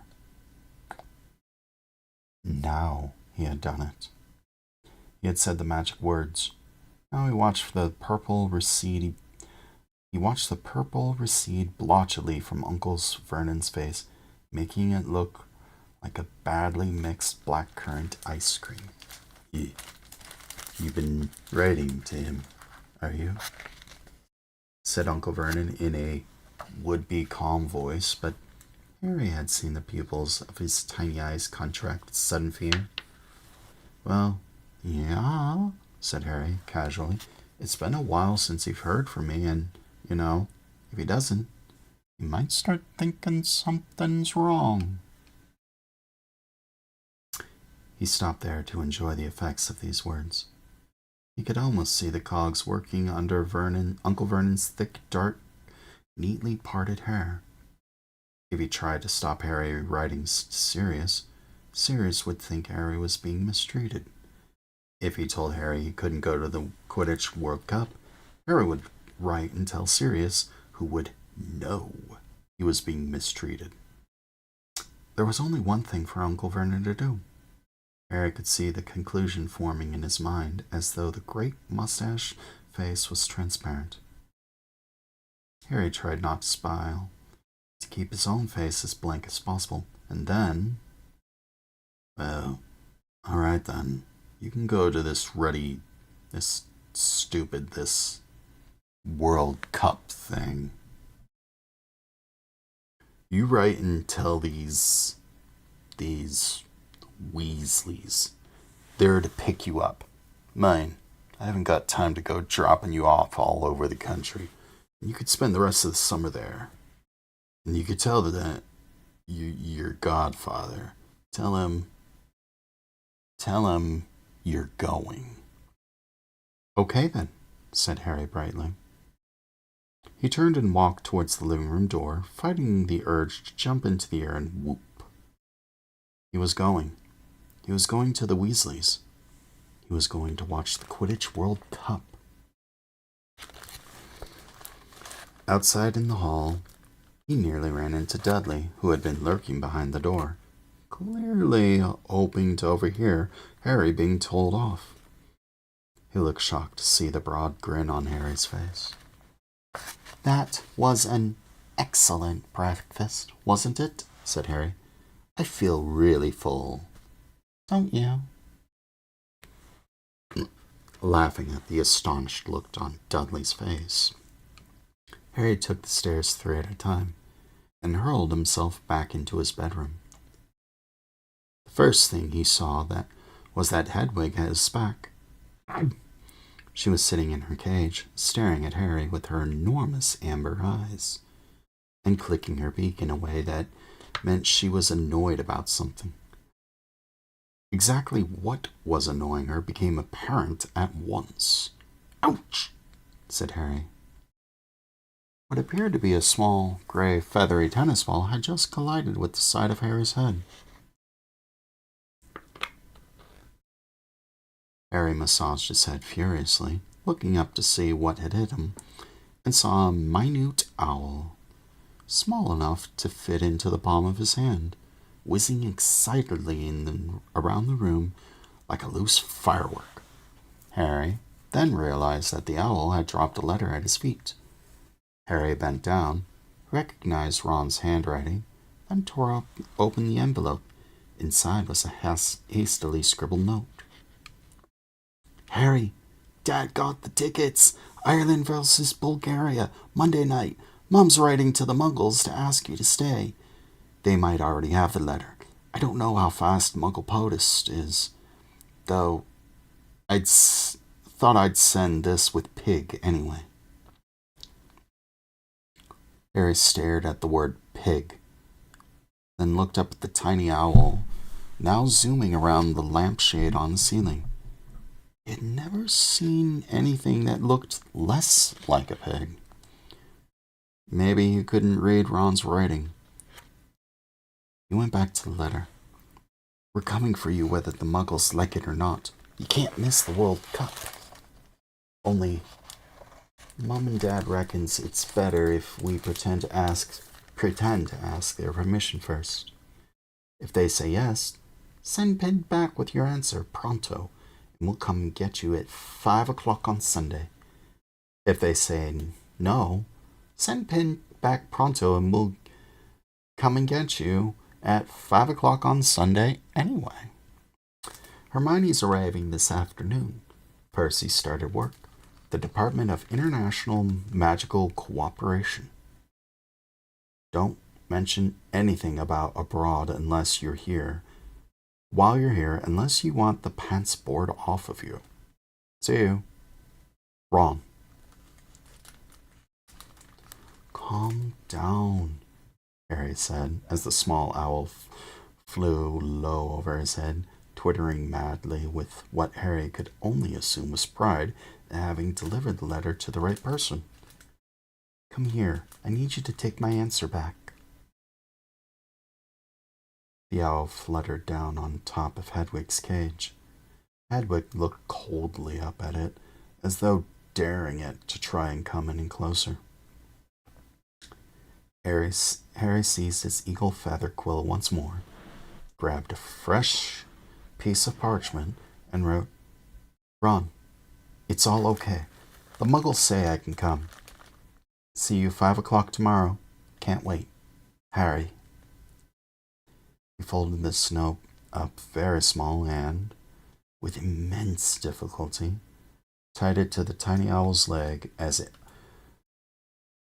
hopped on the spot with excitement. The moment the note was secure, the owl was off again. It zoomed out of the window and out of sight. Harry turned to Hedwig. Feeling up to a long journey? He asked her. Hedwig hooted in a dignified sort of way. Can you take this to Sirius for me? He said, picking up his letter. Hang on, I just want to finish it. He unfolded the parchment again and hastily added a postscript. If you want to contact me, I'll be at my friend Ron Weasley's for the rest of the summer. His dad got us tickets for the Quidditch World Cup. The letter finished, he tied it to Hagrid's leg. She kept unusually still, as though determined to show him how a real post owl should behave. I'll be at Ron's when you get back, all right? Harry told her. She nipped at his finger affectionately, then, with a soft swooshing noise, spread her enormous wings and soared out of the open window. Harry watched her out of sight, then crawled under his bed, wrenched up the loose floorboard, and pulled out a large chunk of birthday cake. He sat there on the floor eating it, savoring the happiness that was flooding through him. He had cake, and Dudley had nothing but grapefruit. It was a bright summer's day. He would be leaving Private Drive tomorrow. His scar felt perfectly normal again, and he was going to watch the Quidditch World Cup. It was hard, just now, to feel worried about anything, even Lord Voldemort. And that ends chapter 3. Wow. 3 real short chapters. Sheesh. Wow.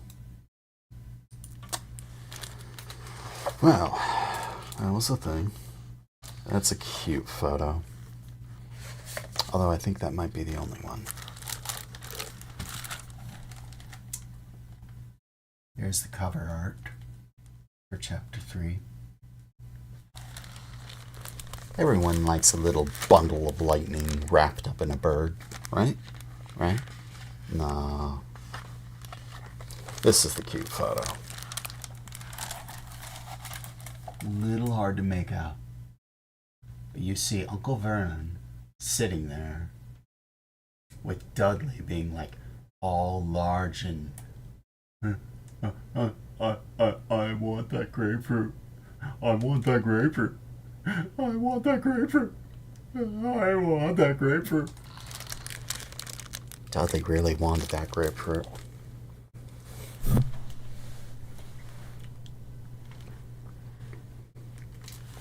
And I do believe that was it.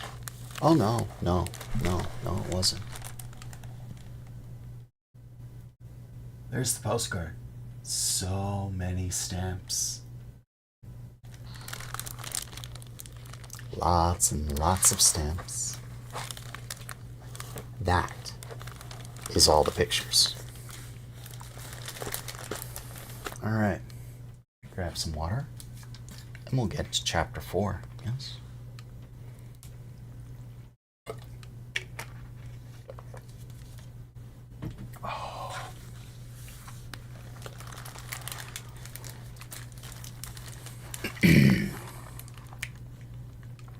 Hello, Light Blue Yoshi fan.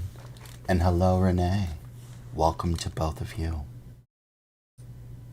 Thank you for being here.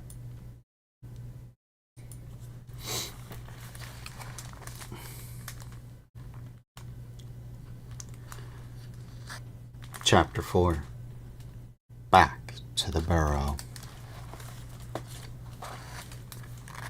By 12 o'clock next day, Harry's trunk was packed with his school things and all his most prized possessions. The invisibility cloak he had inherited from his father, the broomstick he had gotten from Sirius, the enchanted map of Hogwarts he had been given by Fred and George Weasley last year. He had emptied his hiding place under the loose floorboard of all food, double-checked every nook and cranny of his bedroom for forgotten spellbooks or quills, and taken down the chart on the wall counting the days to September the 1st, on which he liked to cross off the days remaining until his return to Hogwarts. The atmosphere inside number 4 Private Drive was extremely tense.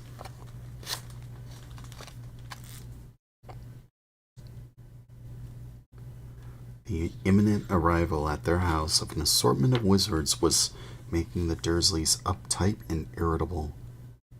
Uncle Vernon had looked downright alarmed when Harry informed him that the Weasleys would be arriving at 5 o'clock the very next day. "I hope you told them to dress properly, these people," he snarled at once. "I've seen the sort of stuff your lot wear. They better have the decency to put on normal clothes, that's all." Harry felt a slight sense of foreboding.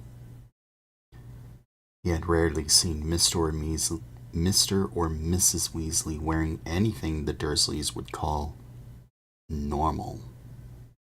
Their children might don Muggle clothing during the holidays, but Mr. and Mrs. Weasley usually wore long robes in varying states of shabbiness. Harry wasn't bothered about what the neighbors would think, but he was anxious about how rude the Dursleys might be to the Weasleys if they turned up looking like their worst idea of wizards.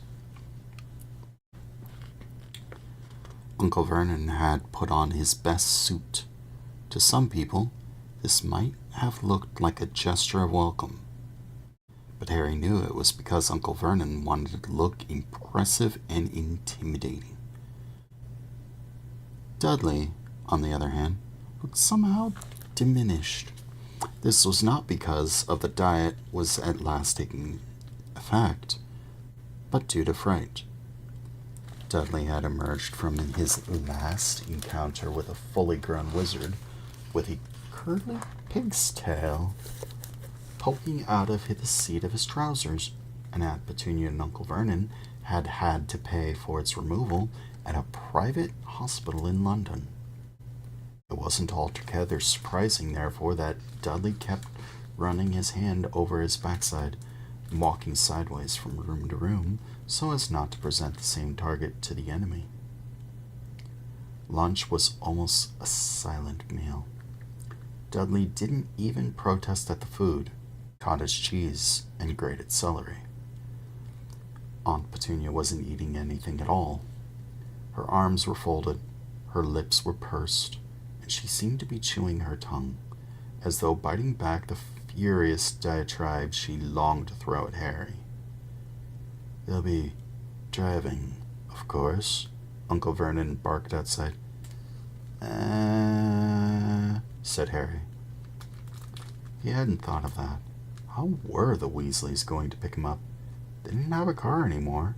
The old Ford Anglia they had once owned was currently running wild in the Forbidden Forest at Hogwarts. But Mr. Weasley had borrowed a Ministry of Magic car last year.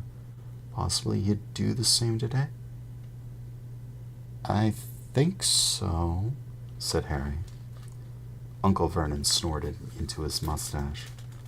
Normally, Uncle Vernon would have asked what car Mr. Weasley drove. He tended to judge other men on how big and expensive their cars were. But Harry doubted whether Uncle Vernon would have taken to Mr. Weasley even if he drove a Ferrari.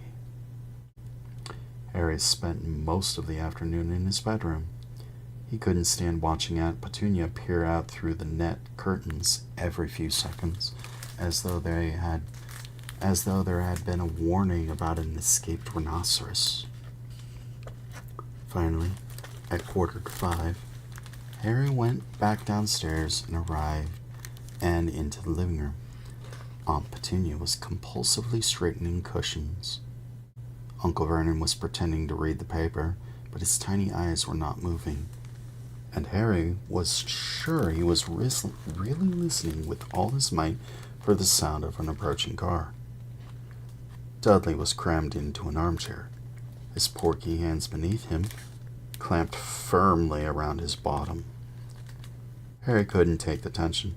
He left the room and went and sat on the stairs in the hall, his eyes on his watch and his heart pumping fast from excitement and nerves. But 5 o'clock came and then went. Uncle Vernon, perspiring slightly in his suit, opened the front door, peered up and down the street, then withdrew his head quickly. "They're late," he snarled at Harry. I know," said Harry. "Maybe the traffic's bad or something." 5:10, then 5:15. Harry was starting to feel anxious himself now. At 5:30, he heard Uncle Vernon and Aunt Petunia conversing in terse mutters round the living room. "No consideration at all. We might have had an engagement." "Maybe they think they'll get invited to dinner if they're late." "Well, they most certainly won't be," said Uncle Vernon, and Harry heard him stand up and start pacing the living room.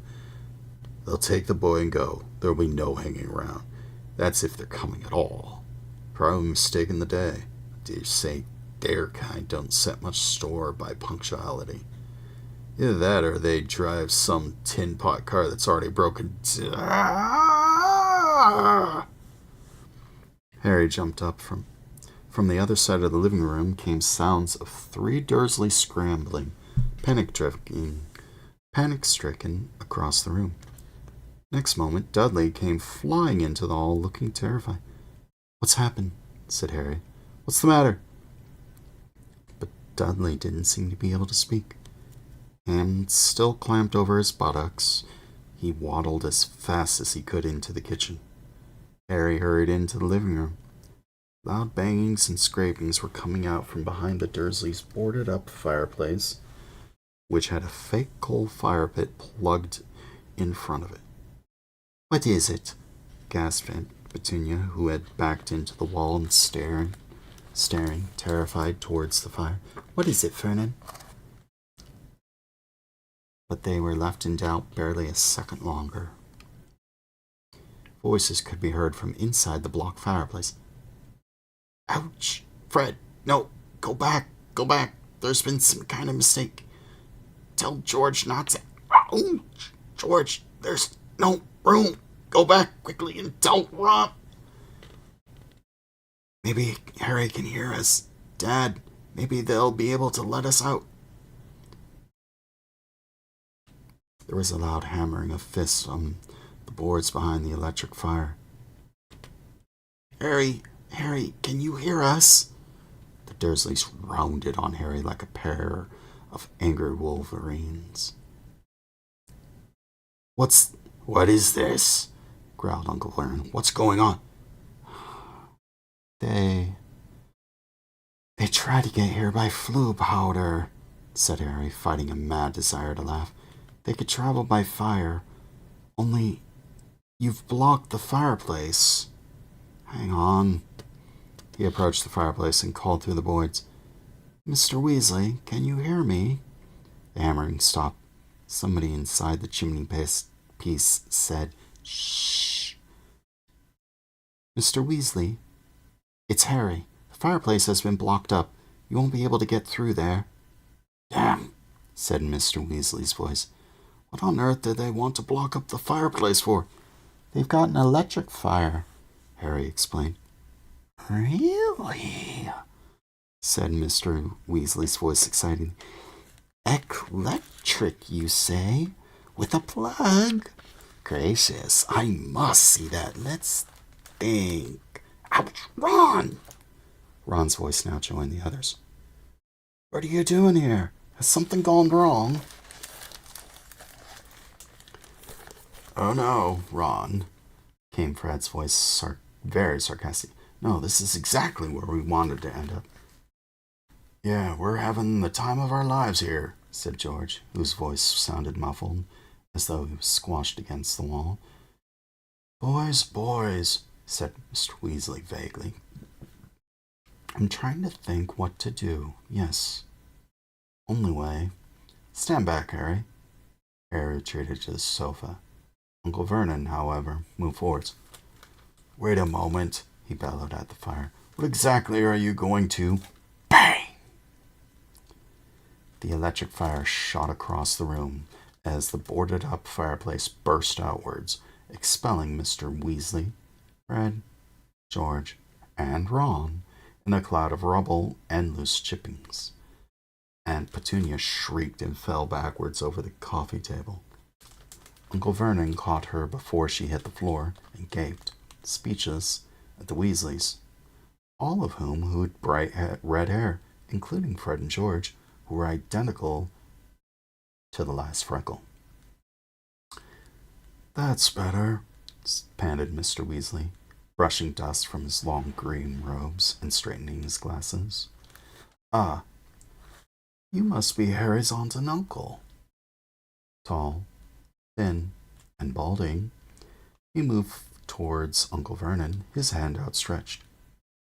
But Uncle Vernon backed away several paces, dragging Aunt Petunia. Words utterly failed Uncle Vernon. His best suit was covered in white dust, which had settled in his hair and mustache and made him look as though he had just aged 30 years. Yes. "Sorry about that," said Mr. Weasley, lowering his hand and looking over his shoulder at the blasted fireplace. "It's all my fault. It just didn't occur to me that we wouldn't be able to get out the other end. I had your fireplace connected to the flute network, you see, just for an afternoon, so we could get Harry. Muggle fireplaces aren't supposed to be connected, strictly speaking, but I've got a useful contact in the flue regulation panel, and he fixed it for me. I could put it right in a jiffy, though. Don't worry. I'll light a fire to send the boys back, then I could repair your fireplace before I disapparates. Harry was ready to bet that the Dursleys hadn't understood a single word of those. They were still gaping at Mr. Weasley, thunderstruck. Aunt Petunia staggered upright again and hid behind Uncle Vernon. "Hello, Harry," said Mr. Weasley brightly. "Got your trunk ready?" "It's upstairs," said Harry, grinning back. "We'll get it," said Fred at once. Winking at Harry, he and George left the room. They knew where Harry's bedroom was, having once rescued him from it in the dead of night. Harry suspected that Fred and George were hoping for a glimpse of Dudley. They had heard a lot about him from Harry. "Well," said Mr. Weasley, swinging his arm slightly, while he tried to find words to break the very nasty silence. Very nice place you got here." As the usually spotless living room was now covered in dust and bits of brick, this remark didn't go down too well with the Dursleys. Uncle Vernon's face purpled once more, and Aunt Petunia started chewing her tongue again. However, they seemed too scared to actually say anything. Mr. Weasley was looking round. He loved everything to do with Muggles. Harry could see him itching to go and examine the television and the video recorder. "They run off electricity, do they?" he said knowledgeably. "Oh, yes. I could see the plugs. I collect plugs," he added to Uncle Vernon. "And batteries. Got a very large collection of batteries. My wife thinks I'm mad. But there you are." Uncle Vernon clearly thought Mr. Weasley was mad too. He moved over so slightly to the right, screening Aunt Petunia from view, as though he thought Mr. Weasley might suddenly run at them and attack. Dudley suddenly reappeared in the room. Harry could hear the clunk of his trunk on the stairs and knew that the sounds had scared Dudley out of the kitchen. Dudley edged along the wall, gazing at Mr. Weasley with terrified eyes, and attempted to conceal himself behind his mother and father. Unfortunately, Uncle Vernon's bulk, while sufficient to hide bony Aunt Petunia, was nowhere near enough to conceal Dudley. "Ah, this is your cousin, is it, Harry?" said Mr. Weasley, taking another brave stab at making conversation. "Yep," said Harry. "That's Dudley." He and Ron exchanged glances and quickly looked away from each other. The temptation to burst out laughing was almost overwhelming. Dudley was still clutching his bottom as though afraid it might fall off. Mr. Weasley, however, seemed genuinely concerned at Dudley's peculiar behavior. Indeed, from the tone of his voice when next he spoke, Harry was quite sure that Mr. Weasley thought Dudley wasn't quite as mad. Harry was quite sure that Mr. Weasley thought Dudley was quite as mad as the Dursleys thought he was, except that Mr. Weasley felt sympathy rather than fear. "Having a good holiday, Dudley?" he said kindly. Dudley whimpered. Harry saw his hands tighten still harder over his massive backside. Fred and George came back into the room, carrying Harry's school trunk. They glanced around as they entered and spotted Dudley. Their faces cracked into identical evil grins. "Ah, right," said Mr. Weasley. "Better get cracking, then." He pushed up the sleeves of his robes, and took out his wand. Harry saw the Dursleys draw back against the wall as one. "Incendio!" said Mr. Weasley, pointing his wand at the hole in the wall behind him. Flames rose at once in the fireplace, crackling merrily as though they had been burning for hours. Mr. Weasley took a small drawstring bag from his pocket, untied it, took a pinch of the powder inside, and threw it into the flames, which turned emerald green and roared higher than ever. "Off you go, then, Fred," said Mr. Weasley. "Coming," said Fred. "Oh no, hang on." A bag of sweets had spilled out of Fred's pocket, and the contents were now rolling in every direction. Big, fat toffees in brightly colored wrappers. Fred scrambled around, cramming them back into his pocket, then gave the Dursleys a cheery wave, stepped forward, walked right into the fire, saying, "The burrow." And Aunt Petunia gave a little shuddering gasp. There was a whooshing sound, and Fred vanished. "Right then, George," said Mr. Weasley, "you in the trunk." Harry helped George carry the trunk forward into the flames and turn it onto its end so that he could hold it better. Then, with a second whoosh, George had cried, "The burrow," and vanished too. "Ron, you next," said Mr. Weasley. "See you," said Ron brightly to the Dursleys. He grinned broadly at Harry, then stepped into the bonfire, shouted, "The burrow," and disappeared. Now Harry and Mr. Weasley alone remained. "Well, bye then," Harry said to the Dursleys. They didn't say anything at all.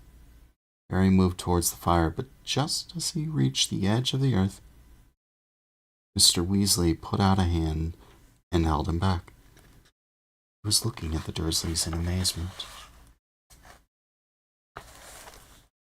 "Harry said goodbye to you," he said. "Didn't you hear him?"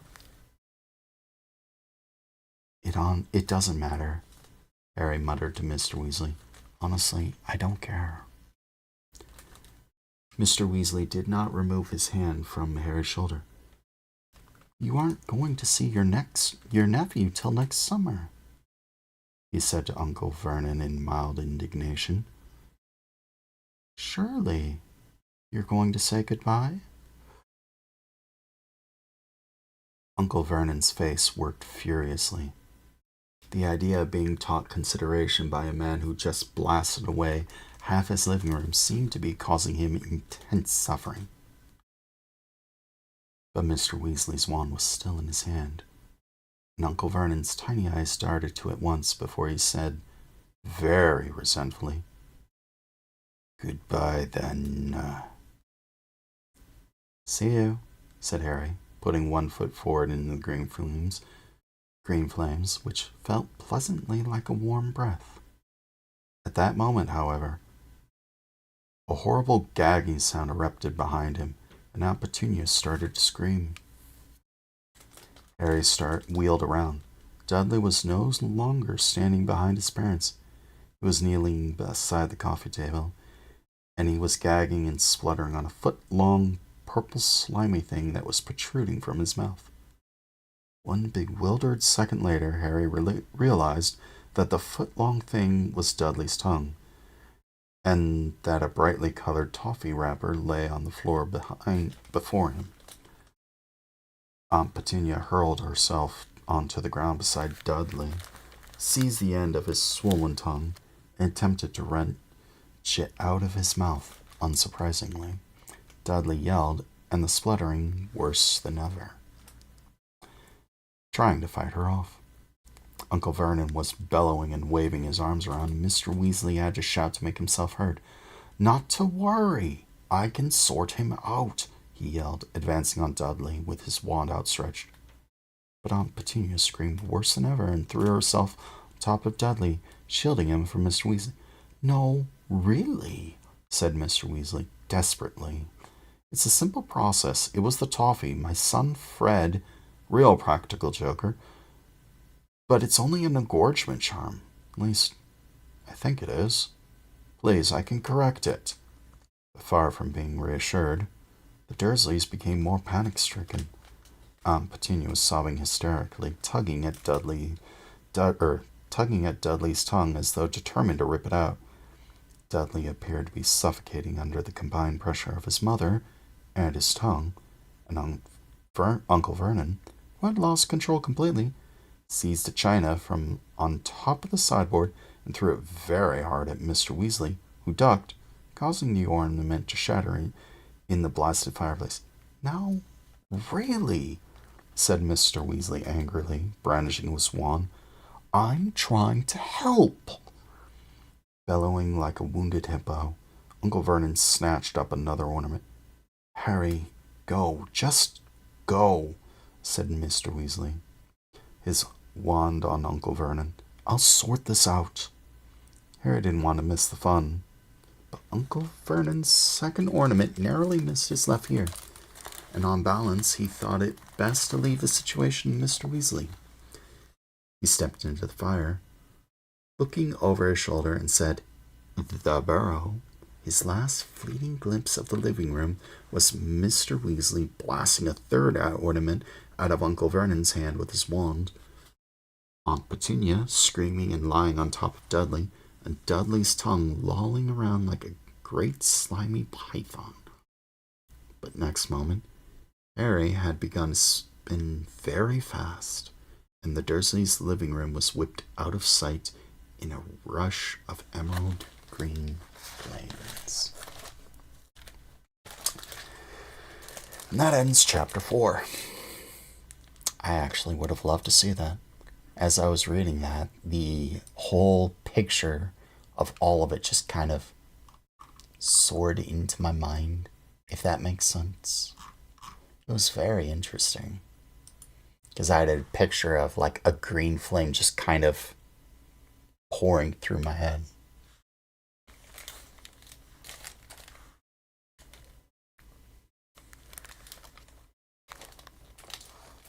Hello, Ancient One.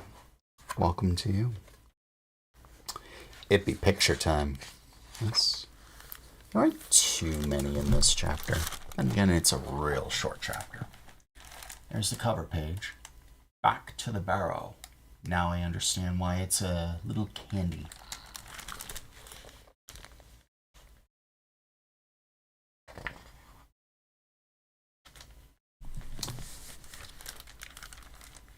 I was curious when I saw this one at first, but that's the electric fireplace being zoomed across the room because it was blocking the actual fireplace.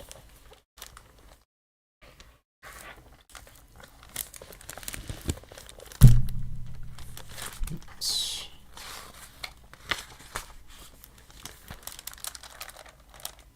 There's Mr. Weasley being like covered in dust and just bursting out.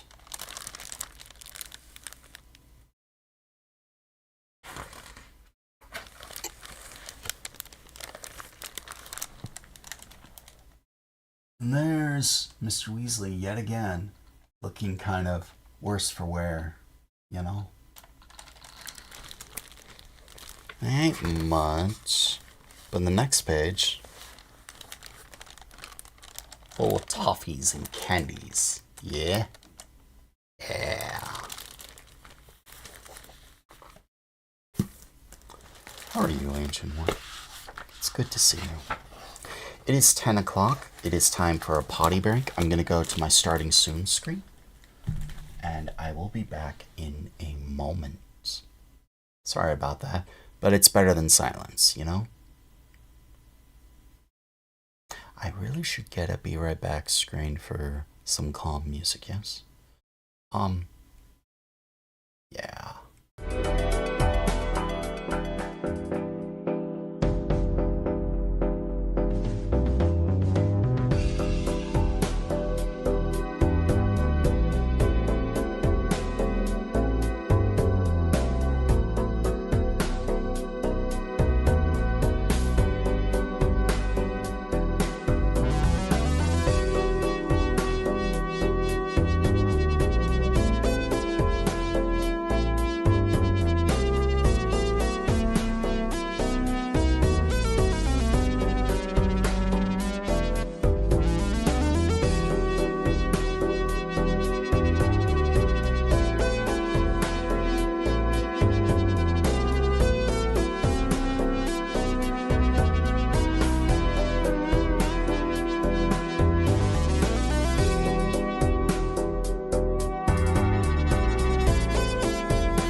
very sorry about that, guys and gals.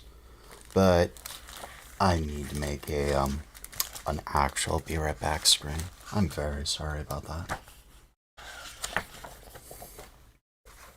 Shall we continue the read? Yes.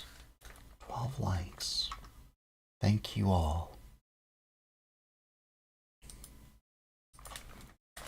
All right. Chapter 5. Weasley's Wizard Wheezes. Harry spun faster and faster, elbows tucked tightly into his sides. Flared fireplaces flashing past him until he started to feel sick and closed his eyes. Then, when at last he felt himself slowing down, he threw out his hands and brought himself to a halt in time to prevent himself falling face forward out of the Weasley's kitchen fire. "Did he eat it?" said Fred excitedly, holding out a hand to pull Harry to his feet. Yeah, said Harry, straightening up. "What was it?" Tongue toffee, said Fred brightly. "George and I invented them.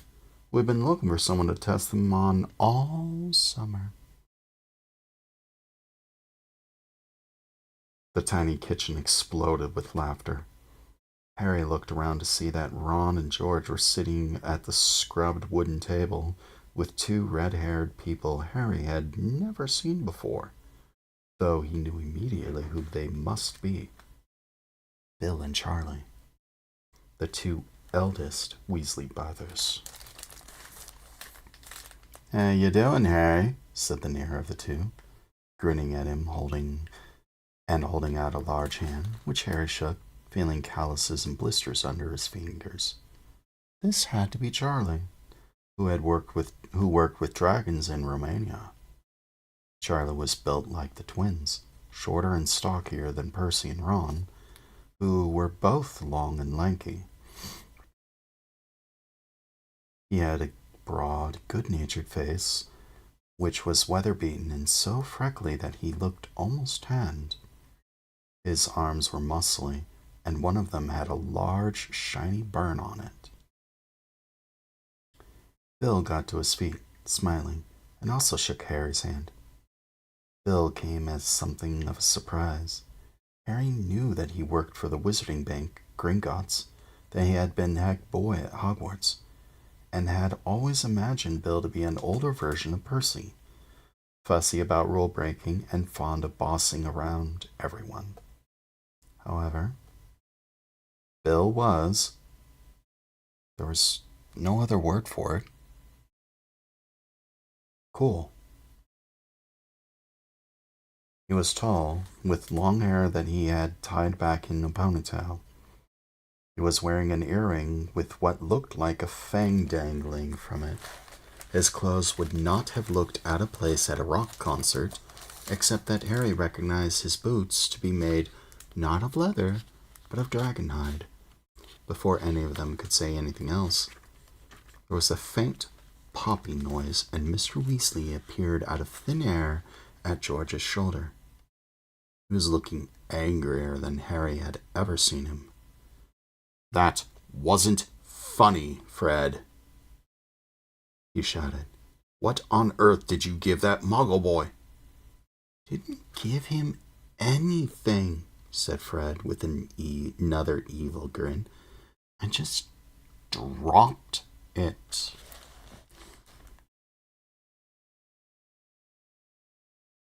"It was his fault he went and ate it. I never told him to." "You dropped it on purpose," roared Mr. Weasley. "You knew he'd eat it. You knew he was on a diet." "How big did his tongue get?" George asked eagerly. "It was a foot long before his parents would let me shrink it." Harry and the Weasleys roared with laughter again. "It isn't funny," Mr. Weasley shouted. "That sort of behavior seriously undermines wizard-muggle relations. I spent half my life campaigning against the mistreatment of muggles. My own sons." We didn't give it to him because he was a muggle, said Fred indignantly. No, we gave it to him because he's a great bowling git, said George. Isn't he, Harry? Yeah, he is. Yeah, he is, Mr. Weasley, said Harry earnestly. That's not the point, raged Miss Weasley. You wait until I tell your mother. Tell me what? Said a voice behind them. Mrs. Weasley had just entered the kitchen. She was a short, plump woman with a very kind face. Her eyes were presently narrowed with suspicion. Oh, hello, Harry dear, she said, spotting him and smiling. Then her eyes snapped back to her husband. Tell me what, Arthur? Mr. Weasley hesitated. Harry could tell that, however angry he was with Fred and George, he hadn't really intended to tell Mrs. Weasley what had happened. There was a silence, while Mr. Weasley eyed his wife nervously. Then, two girls appeared in the kitchen doorway behind Mrs. Weasley. One with a very bushy brown hair and rather large front teeth was Harry and Ron's friend, Hermione Granger. The other, who was small and red-haired, was Ron's younger sister, Ginny. Both of them smiled at Harry, who grinned back, which made Ginny go scarlet. She had been very taken with Harry ever since his first visit to the Burrow. Tell me what, Arthur? Mrs. Weasley repeated in a dangerous sort of noise. It's nothing, Molly, mumbled Mr. Weasley. Fred and George but I've had words with them. What have they done this time? Said Mrs. Weasley. If it's got anything to do with Weasley's wizard wheezes. Why don't you show Harry where he's sleeping, Ron? Said Hermione from the doorway. He knows where he's sleeping, said Ron. In my room, where he slept there last. We can all go, said Hermione pointedly. Oh, said Ron, cottoning on. Right. Yeah, we'll come too, said George. You'll stay right where you are, snarled Mrs. Weasley. Harry and Ron edged out of the kitchen, and they, Hermione, and Ginny set off along the narrow hallway up the rickety staircase that zigzagged through the house to the upper stories. What are Weasley wizard wheezes? Harry asked as they climbed. Ron and Ginny both laughed, although Hermione didn't. Mom found this stack of order forms when she was cleaning Fred and George's room, said Ron quietly. Great, long price list for stuff they've invented. Joke stuff, you know. Fake wands and trick suites, loads of stuff. It was brilliant. I never knew they'd been inventing all that. We've been hearing explosions out of their room for ages. But we never thought they were actually making things, said Ginny. We thought they just liked the noise. Only most of the stuff, well, all of it, really, was a bit dangerous, said Ron. And you know, they were planning to sell it at Hogwarts to make some money. And Mom went mad at them. Told them they weren't allowed to make any more of it, and burnt all the order forms. She's furious at them anyway. They didn't get as many owls as she expected. Owls were ordinary wizarding levels. The examinations at Hogwarts students took at age of 15.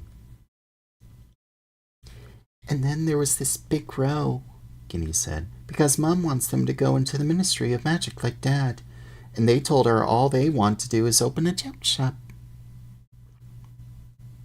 Just then, a door on the second landing opened, and a face poked out wearing horn-rimmed glasses and a very annoyed expression. Hi, Percy, said Harry. Oh. Hello, Harry, said Percy. I was wondering who was making all the noise. I'm trying to work in here, you know. I've got a report to finish in the office. It's rather difficult to concentrate when people kept thundering up and down the stairs. We're not thundering, said Ron irritably. We're walking. Sorry if it disturbed the top secret workings of the Ministry of Magic. What are you working on? Said Harry. A report for the Department of International Magical Cooperation, said Percy smugly. We're trying to standardize cauldron thickness. Some of these foreign imports are just a shade too thin. Leakages have been increasing at a rate of almost 3% a year. That'll change the world. That'll change the world, that report will, said Ron. Front page of the Daily Prophet, I expect. Cauldron leaks. Percy went slightly pink. You might sneer, Ron, he said heatedly, but unless some sort of international law is imposed, we might well find the market flooded with flimsy, shallow-bottom products which seriously endangered... Yeah, all right, said Ron as he started off upstairs again. Percy slammed his bedroom door shut as Harry, Hermione, and Ginny followed Ron up 3 more flights of stairs. Shouts from the kitchen below echoed up to them. It sounded, as though Mr. Weasley had told Mrs. Weasley about the toffees. The room at the top of the house where Ron slept looked much as it had done the last time Harry had come to stay. The same posters of Ron's favorite Quidditch team, the Chudley Cannons, were whirling and waving on the walls and sloping ceiling, and the fish tank on the windowsill, which had previously held frog spawn, now contained one extremely large frog. Ron's old rat, Scabbers, was here no more, but instead there was a tiny gray owl that had delivered Ron's letter to Harry in private drive. It was hopping up and down in a small cage and twittering madly. "Shut up, pig," said Ron, edging his way between 2 of the 4 beds that had been squeezed into the room. "Fred and George are in here with us, because Bill and Charlie are in their room. Percy gets to keep his room all to himself because he's got to work."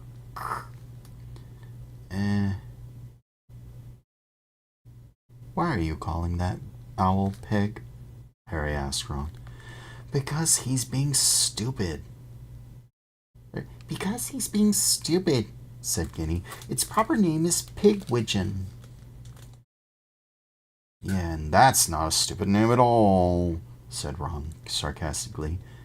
Ginny named him, he explained to Harry. She reckons it's sweet, and I tried to change it. It was too late. He won't answer to anything else, so now he's got Pig. I've got to keep him up here because he annoys Errol and Hermes. He annoys me too, come to that. Pigwidgeon zoomed happily around his cage, hooting shrilly. Harry knew Ron too well to take him seriously. He had moaned continuously about his old rat Scabbers, but had been most upset when Hermione's cat, Crookshanks, appeared to have eaten him. Where's Crookshanks? Said Harry. Harry asked Hermione now. Out in the garden, I expect, she said. He likes chasing gnomes. He's never seen any before. Percy's enjoying work, then? Said Harry, sitting down on one of the beds and watching the Chudley cannons zooming in and out of the posters on the ceiling. Enjoying it? Said Ron darkly. I don't reckon he'd come home if Dad didn't make him. He's obsessed. Just don't get him onto the subject of his boss. According to Mr. Crouch, as I was saying to Mr. Crouch, Mr. Crouch is of the opinion. Mr. Crouch was telling me. They'll be announcing their engagement any day now. Have you had a good summer, Harry? Said Hermione. Did you get our food parcels and everything? Yeah, thanks a lot, said Harry. They saved my life, those cakes. And have you heard from... Ron began, but at a look from Hermione, they fell silent. Harry knew Ron had been about to ask about Sirius. Ron and Hermione have been so deeply involved in helping Sirius escape from the Ministry of Magic that they were almost as concerned about Harry's godfather as he was. However, discussing him in front of Ginny was a bad idea. Nobody but themselves and Professor Dumbledore knew about how Sirius had escaped, or believed in his innocence. I think they've stopped arguing, said Hermione, to cover that awkward moment, because Ginny was looking curiously from Ron to Harry. Shall we go down and help your mum with dinner? Yeah, all right, said Ron. 4 of them left Ron's room and went back downstairs to find Mrs. Weasley alone in the kitchen, looking extremely bad-tempered. We're eating out in the garden, she said when they came in. There's just no room for 11 people in here. Could you take the plates outside, girls? Bill and Charlie are setting up the tables. Knives and forks, please, you two, she said to Ron and Harry, pointing her wand a little more vigorously than she had intended at a pile of potatoes in the sink, which shot out of their skins so fast that they ricocheted off the walls and the ceiling. Oh, for heaven's sake, she snapped, now directing her wand at a dustbin, which hopped off the side and started skating across the floor, scooping up the potatoes. Those 2, she burst out savagely, now pulling pots and pans out of a cupboard, and Harry knew she meant Fred and George. I don't know what's going to happen to them, I really don't. No ambition, unless you count making as much trouble as they possibly can. She slammed a large copper saucepan down onto the table and began to wave her wand around inside it. A creamy sauce poured from her wand tip as she stirred.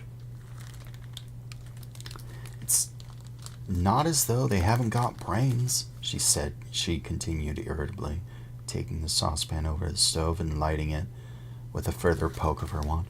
But they're wasting them. And unless they pull themselves together soon, they'll be in real trouble. I've had more owls from Hogwarts about them than the rest put together. If they carried on the way they're going, they'll end up in front of the improper use of magic office. Mrs. Weasley jabbed her wand at the cutlery drawer, which shot open. Harry and Ron both jumped out of the way as several knives soared out of it, flew across the kitchen, and began chopping the potatoes, which had just been tipped back into the sink by the dustpan. I don't know where we went wrong with them, said Mrs. Weasley, putting down her wand and starting to pull out still more saucepans. It's been the same for years. One thing after another, and they won't listen to... Oh, not again. She picked up her wand from the table, and it had emitted a loud squeak and turned into a giant rubber mouse. One of their fake Rons again. How many times have I told those 2 not to leave them lying around? She grabbed her real wand and turned around to find that the sauce on the stove was still smoking. Come on, Ron said hurriedly to Harry, seizing a handful of cutlery from an open drawer. Let's go help Bill and Charlie. They left Mrs. Weasley and headed out of the back door into the yard. They had only gone a few paces when Hermione's bandy-legged ginger cat Crookshanks came pelting out of the garden, bottle-brush tail held high in the air, chasing what looked like a muddy potato on legs. Harry recognized it instantly as a gnome, Barely 10 inches high, its horny little feet pattered very fast as it sprinted across the yard and dived headlong into one of the Wellington boots that lay scattered around the door. Harry could hear the gnome giggling madly as Crookshanks entered a paw into the boot, trying to reach it. Meanwhile, a very loud crashing noise came from the other side of the house. The source of commotion was revealed as they entered the garden and saw that Bill and Charlie both had their wands out and were making two battered old tables fly high above the lawn, smashing into each other and attempting to knock the others out of the air. Fred and George were cheering. Ginny was laughing, and Hermione was hovering near the edge, apparently torn between amusement and anxiety. Bill's table caught Charlie's with a huge bang and knocked one of its legs off. There was a clatter from overhead, and they all looked up to see Percy's head poking out of the window on the second floor. "Will you keep it down?" he bellowed. "Sorry, Perce," said Bill, grinning. "How are the cauldron bottoms going on?" "Very badly," said Percy peevishly, and he slammed the window shut again. Chuckling, Bill and Charlie directed the table safely onto the grass, end to end, and then, with a flick of his wand, Bill reattached the table leg, conjured tablecloths from nowhere. By 7 o'clock, the two tables were groaning under dishes and dishes of Mrs. Weasley's excellent cooking, and the 9 Weasleys, Harry, and Hermione were settling themselves down to eat beneath a clear, deep blue sky. To somebody who had been living on meals of increasingly stale cake all summer, this was paradise. And at first, Harry listened rather than talked as he helped himself to chicken and ham pie, boiled potatoes, and salad. At the far end of the table, Percy was telling his father all about his report on cauldron bottoms. "I've told Mr. Crouch that I'll have it ready by Tuesday," Percy was saying pompously. "It's a bit sooner than he'd expected, but I like to keep on top of things. I think he'll be grateful if I've done it in good time. I mean, it's extremely busy in our department just now, what with all the arrangements for the World Cup. We're just not getting the support we need from the Department of Magical Games and Sports. Ludo Bagman." "I like Ludo," said Mr. Weasley mildly. "He was the one who got us such good tickets for the cup. I did him a bit of a favor. His brother, Otto, got into a spot of trouble. A lawnmower with unnatural powers. I smoothed the whole thing over." "Oh, Bagman's likable enough, of course," said Percy dismissively. "But how he ever got to be head of department, when I compare him to Mr. Crouch, I can't see Mr. Crouch losing a member of our department and not trying to find out what's happened to them. Realize Bertha Jorkins has been missing for over a month now. Went on holiday to Albania and never come back." "Yes, I was asking Ludo about that," said Mr. Weasley, frowning. "He says Bertha's got lost plenty of times before now, though I must say, if it was someone in my department, I'd be worried." "Oh, Bertha's hopeless, all right," said Percy. "I hear she's been shunted from department to department for years. More trouble than she's worth. But all the same, Bagman ought to be trying to find her. Mr. Crouch has been taking a personal interest. She worked in our department at one time, you know. I think Mr. Crouch was quite fond of her. But Bagman just keeps laughing and saying she probably misread the map and ended up in Australia instead of Albania. However, Percy heaved an impressive sigh and took a deep swig of elderflower wine. "We've got quite enough on our plates at the Department of International Magical Cooperation without trying to find members of other departments, too. As you know, we've got another big event to organize right after the World Cup." He cleared his throat significantly and looked down at the end of the table where Harry, Ron, and Hermione were sitting. "You know the one I'm talking about, Father." He raised his voice slightly. The top secret one. Ron rolled his eyes and muttered to Harry and Hermione. He's been trying to get us to ask what the event is ever since he started work. Probably an exhibition of thick-bottomed cauldrons. In the middle of the table, Mrs. Weasley was arguing with Bill about his earring, which seemed to be a recent acquisition. With the horrible great thing on it, really, Bill? What did they say at the bank? Mum, no one at the bank gives a damn how I dress as long as I bring home plenty of treasure, said Bill patiently. And your hair has been getting silly, dear, said Mrs. Weasley, fingering her wand lovingly. I wish you'd let me give it a trim. I like it, said Ginny, who was sitting beside Bill. You're so old-fashioned, Mum. Anyways, it's nowhere near as long as Professor Dumbledore's. Next to Mrs. Weasley, Fred, George, and Charlie were all talking spiritedly about the World Cup. It's got to be Ireland, said Charlie thickly, through a mouthful of potato. They've flattened Peru in the semifinals. Bulgaria's got Victor Krum, though, said Fred. Krum's one decent player. Ireland have got 7, said Charlie shortly. Wish England had got through, though. It was embarrassing, that was. What happened? Said Harry eagerly, regretting more than ever his isolation from the wizarding world when he was stuck in Private Drive. Harry was passionate about Quidditch. He played as Seeker on the Gryffindor house and the Quidditch team ever since his first year at Hogwarts, and owned a Firebolt, one of the best racing brooms in the world. Went down to Transylvania 390 to 10, said Charlie gloomily. Shocking performance. And Wales lost to Uganda, and Scotland were slaughtered by Luxembourg. Mr. Weasley conjured up candles to light the darkening garden before they had their pudding. Homemade strawberry ice cream. And by the time they had finished, moths were fluttering low over the table, and the warm air was perfumed with smells of grass and honeysuckle.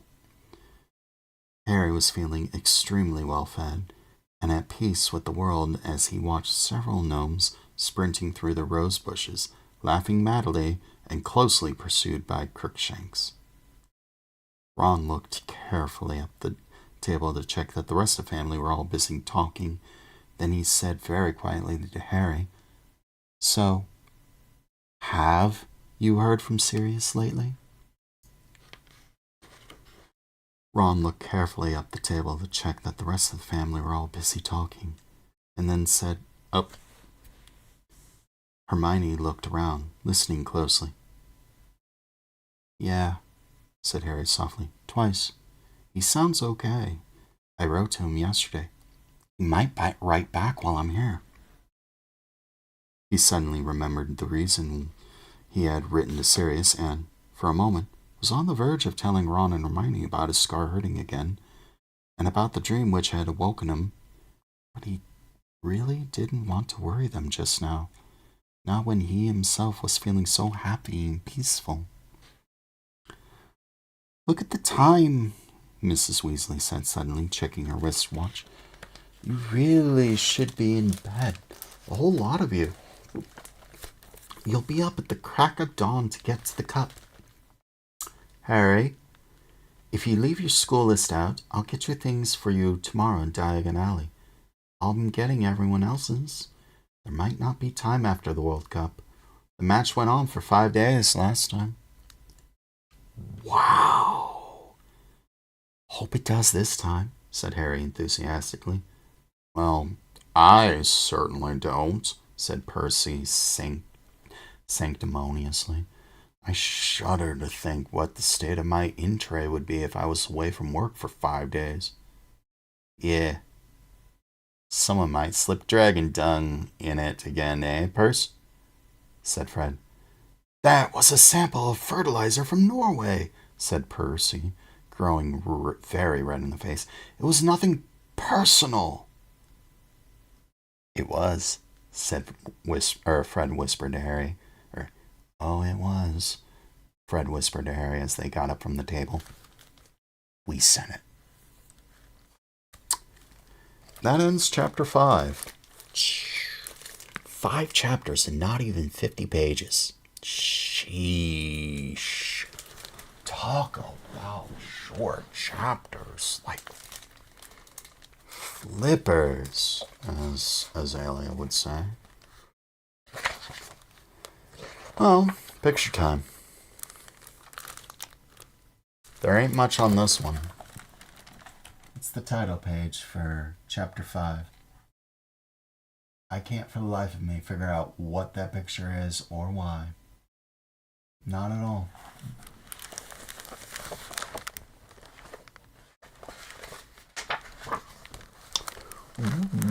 A full page one. There's Ron in his room. Oops. There we go. Ron in his room with all the Quidditch stuff, all the books and everything. Ron's looking older. He's growing up. We all gotta grow up sometime.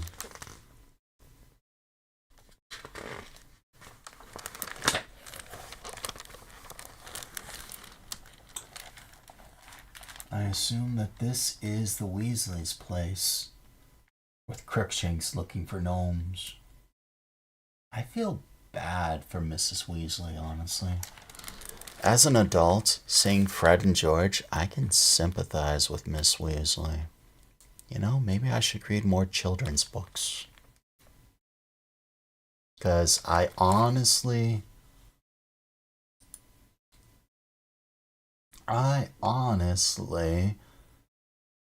don't necessarily. It's like, how to say this? As an adult, you see the world differently than when you're a kid. And when I read these, I think I was a teen. So it had a different impact on me then than it does now. Now I see, like, Mrs. Weasley fighting with Fred and George, and it's just like, come on, kids. That was seriously uncalled for. Tisk tisk.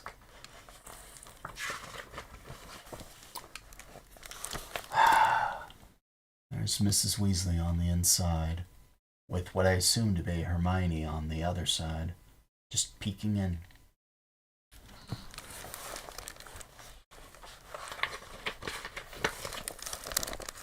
Anything on this? Well, there's some background. What is that background? Tables fighting? No, it's a background silhouette of the house. Etched into the pages. But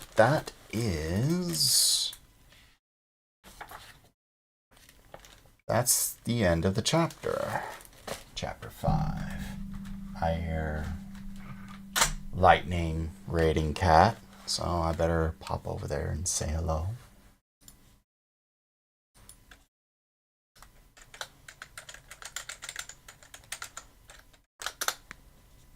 And turn it down. Okay. Sorry about that. Can't be that distracted. Alright. Hello, Snugs. Hello, Pixel. I saw that Monster Mat ended and raided lightning.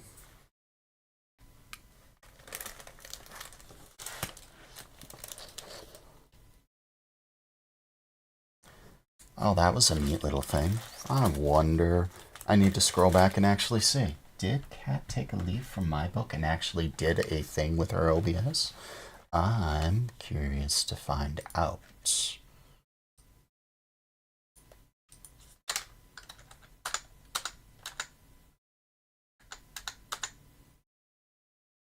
Yeah, I think so.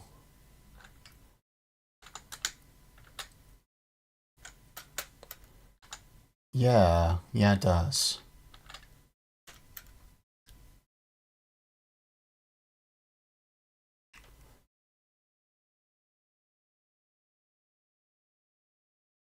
Yeah, that's actually an interesting thing. I'll have to check that out later. I actually know how she did that. Cute. Alright. Unless either she did that she did that specifically for a person, or she learned how to do it from a little trick that I know how to do. Alright. Anyways, continuing on, yes?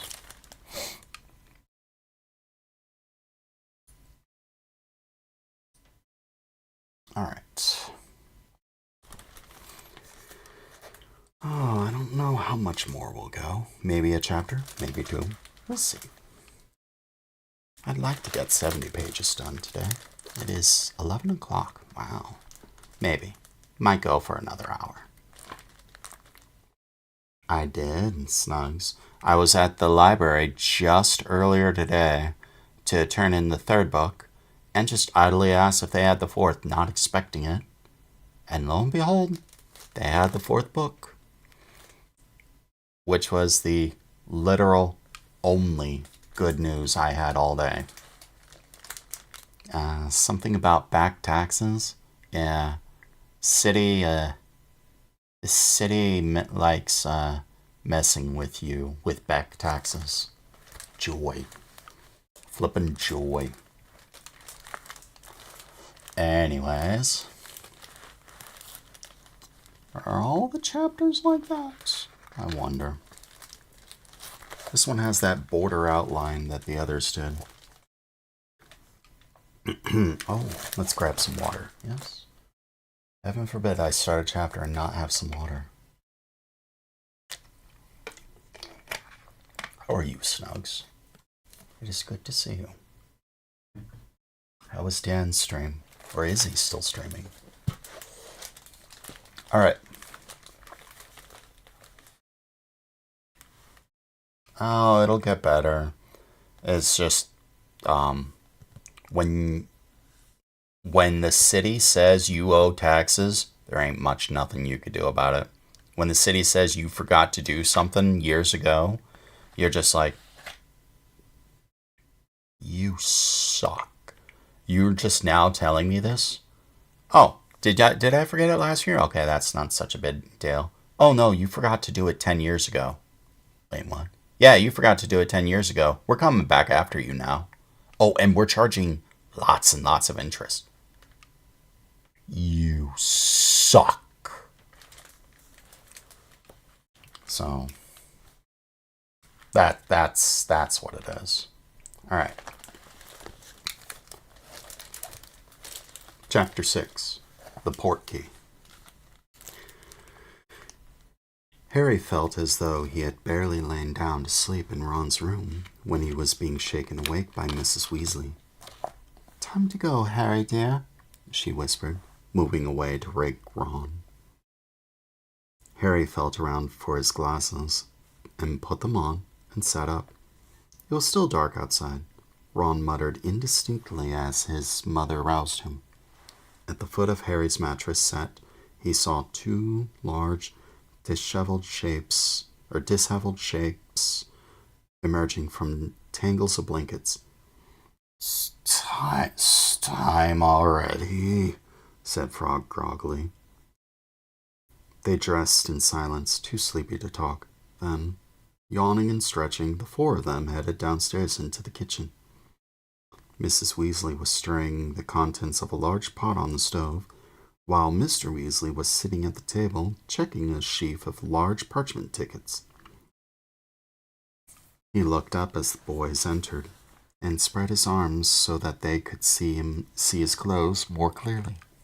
He was wearing what appeared to be a golfing jumper and a very old pair of jeans, slightly too big for him, and held up with a thick leather belt. "What do you think?" he asked anxiously. "We're supposed to go incognito. Do I look like a muggle, Harry?" "Yeah," said Harry, smiling. "Very good." "Where's Bill and Charlie and Percy?" Where's Bill and Charlie and Percy? Said George, failing to stifle a huge yawn. Well, they're apparating, aren't they? Said Mrs. Weasley, heaving a large pot over the table and starting to label porridge into bowls. So they can have a bit of a lie-in. Harry knew that apparating was very difficult. It meant disappearing from one place and reappearing almost instantly in another. So they're still in bed, said Fred grumpily, pulling his bowl of porridge towards him. Why can't we apparate too? Because you're not of age and you haven't got your test, said Mrs. Weasley. And where have those girls got to?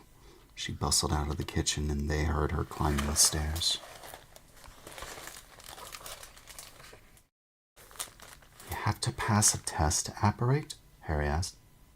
Oh, yes, said Mr. Weasley, tucking the ticket safely into the back pocket of his jeans.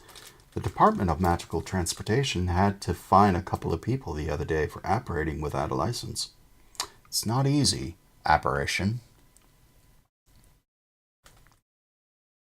And when it's not done properly, it can lead to nasty complications. This pair I'm talking about went and splinched themselves.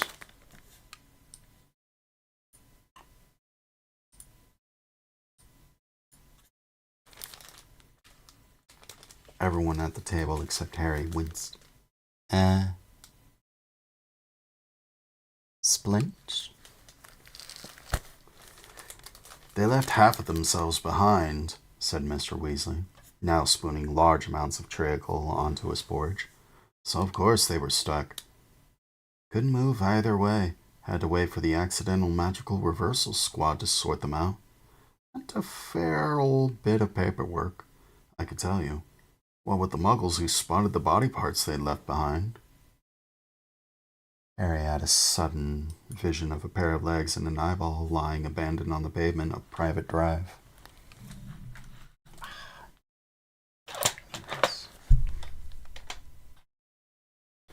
Were they okay? He asked, startled. Oh, yes, said Mr. Weasley matter-of-factly. But they got a heavy fine, and I don't think they'll be trying it again in a hurry.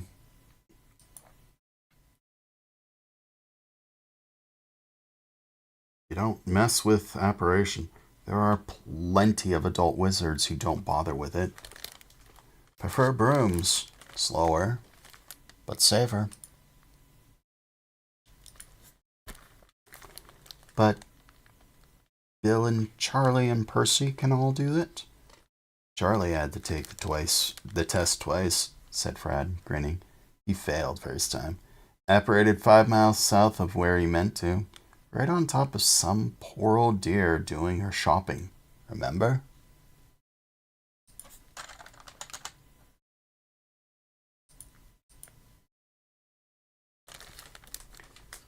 Yes, well, he passed the second time, said Mrs. Weasley, marching back into the kitchen amid hearty sniggers. Percy only passed 2 weeks ago, said George. He's been apparating downstairs every morning since, just to prove he can. There were footsteps down the passageway, and Hermione and Ginny came into the kitchen, both looking pale and drowsy. Why do we have to be up so early? Ginny said, rubbing her eyes and sitting down at this table. We've got a bit of a walk. Walk? Said Harry. Where are we walking to? What, are we walking to the World Cup? No, that's miles away, said Mr. Weasley, smiling. We only need to walk a short way. It's just that it's very difficult for a large number of wizards to congregate without attracting Muggle attention. We have to be very careful about how we travel at the best of times. And on a huge occasion like the Quidditch World Cup... George! Said Mrs. Weasley sharply, and they all jumped. What? Said George in an innocent tone that deceived nobody. What is that in your pocket? Nothing. Don't you lie to me. Mrs. Weasley pointed her wand at George's pocket and said, Accio! Several small, brightly covered objects zoomed out of George's pocket. He made a grab for them, but missed. And they sped right into Mrs. Weasley's outstretched hand. We told you to destroy them, said Mrs. Weasley furiously, holding up what were unmistakably more Tongue toffees. We told you to get rid of the lot. Empty your pockets. Go on, both of you. It was an unpleasant scene. The twins had evidently been trying to smuggle as many toffees out of the house as possible. It was only by using her summoning charm that Mrs. Weasley managed to find them all. Accio! Accio! Accio! She shouted, and the toffees zoomed out from all sorts of unlikely places, including the lining of George's jacket and the turn-ups of Fred's jeans. We spent 6 months developing those, Fred shouted at his mother as she threw the toffees away. Oh, a fine way to spend 6 months, she shrieked. No wonder you didn't get more owls. All in all, the atmosphere was not very friendly as they made their departure. Mrs. Weasley was still glowering as she kissed Mr. Weasley on the cheek, though not as much as the twins, who had each hoisted their rucksacks onto their backs and walked out without a word to her. Well, have a lovely time, said Mrs. Weasley, and behave yourselves, she called after the twins' retreating backs. But they did not look back or answer. I'll send Bill, Charlie, and Percy along around midday, Mrs. Weasley said to Mr. Weasley, as he, Harry, Ron, Hermione, and Ginny set off across the dark yard after Fred and George. It was a chilly, and the moon was still out. Only a dull greenish tinge around the horizon to their right showed that daybreak was drawing closer. Harry, having been thinking about thousands of wizards speeding towards the Quidditch World Cup, sped up to walk with Mr. Weasley. So, how does everyone get there without all the muggles noticing? It's been a massive organizational problem, sighed Mr. Weasley. The trouble is, about 100,000 wizards. About 100,000 wizards turn up at the World Cup, and of course we just haven't got magical sight big enough to accommodate them all. There are places muggles can't penetrate, but imagine trying to pack 100,000 wizards into Diagon Alley, or Platform 9 3/4. So we had to find a nice deserted moor and set up as many anti-muggle precautions as possible. The whole ministry's been working on it for months. Firstly, of course, we have to stagger the arrivals. People with cheaper tickets have to arrive 2 weeks beforehand. A limited number of use Muggle transport, but we can't have too many clogging up their buses and trains, remember? Wizards are coming from all over the world. Some apparate, of course, but we have to set up save points for them to appear, well away from Muggles. I believe there's a handy wood they're using as an apparition point. For those who don't want to apparate, or can't, we use portkeys. They're objects that are used to transport wizards from one spot to another at a prearranged time. You can do large groups at a time if you need to.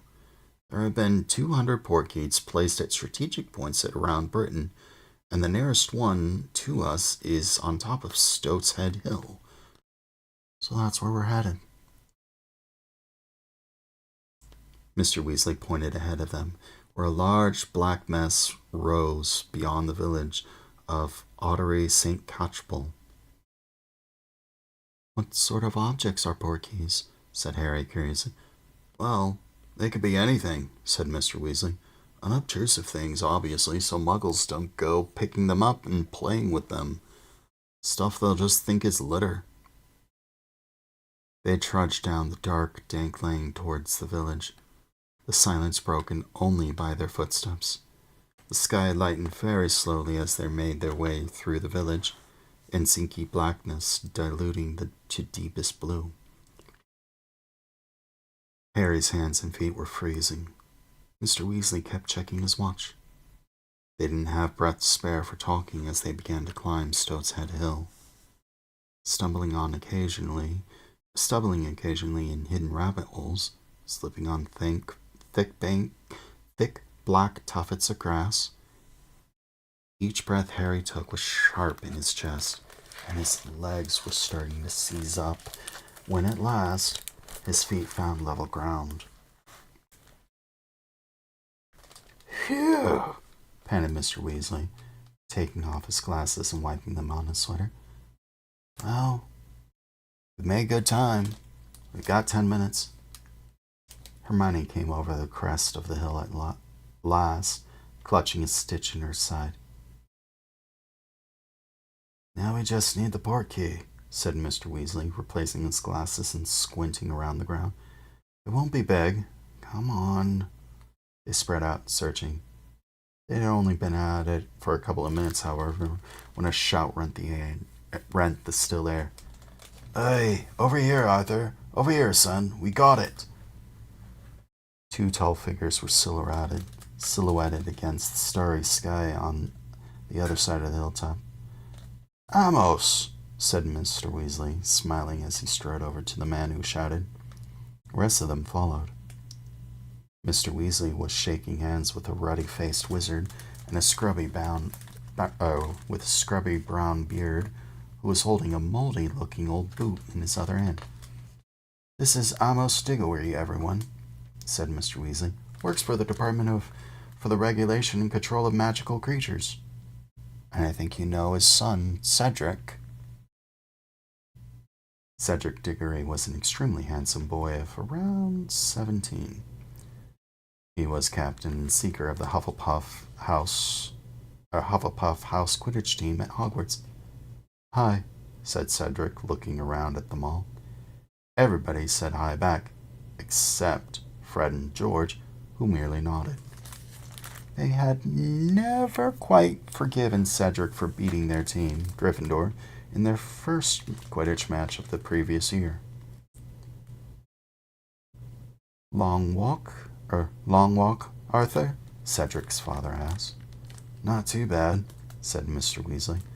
"We've just been on the other side of the village hill, Had to get up at 2, didn't we, Ced? I tell ya, I'll be glad when he's got his apparition test. Still, not complaining. Quidditch World Cup. Wouldn't miss it for a sackful of galleons. And the tickets cost about that, mind you. Looks like I got off easy." Amos Diggory peered good-naturedly around at the 3 Weasley boys, Harry, Hermione, and Ginny. "All these yours, Arthur?" "Oh no, only the redheads," said Mr. Weasley, pointing out his children. "This is Hermione, friend of Ron's, and Harry, another friend." "Merlin's beard," said Amos Diggory, his eyes widening. Harry Potter?" Yeah," said Harry. Harry was used to people looking curiously at him when they met him, used to the way their eyes moved at once to the lightning scar on his forehead, but it always made him feel uncomfortable. "Ced's talked about you, of course," said Amos Diggory. "Told us all about playing against you last year. I said to him, Ced, that'll be something to tell your grandchildren, that you beat Harry Potter." Harry couldn't think of any reply to this, so he remained silent. Fred and George were both scowling again. Cedric looked slightly embarrassed. "Harry fell off his broom, Dad," he muttered, I told you it was an accident. Yes, but you didn't fall off, did you? Roared Amos, genuinely, slapping his son on the back. Always modest, Art said. Always the gentleman. But the best man won. I'm sure Harry would say the same, wouldn't you? One falls off his broom, one stays on. You don't need to be a genius to tell which one's the better flyer. Must be nearly time, said Mr. Weasley quickly, pulling out his watch again. Do you know whether we're waiting for any more, Amos? No. Lovegoods have been there for a week already, and the Fawcetts couldn't get tickets, said Mr. Diggory. There aren't any more of us in the area, are there? Not that I could think of. Yes, it's a minute off. We better get ready. He looked around at Harry and Hermione. You just need to touch the portkey, that's all. A finger will do. With difficulty, owing to the bulky backpacks, the 9 of them crowded around the old boot, held out by Amos Diggory.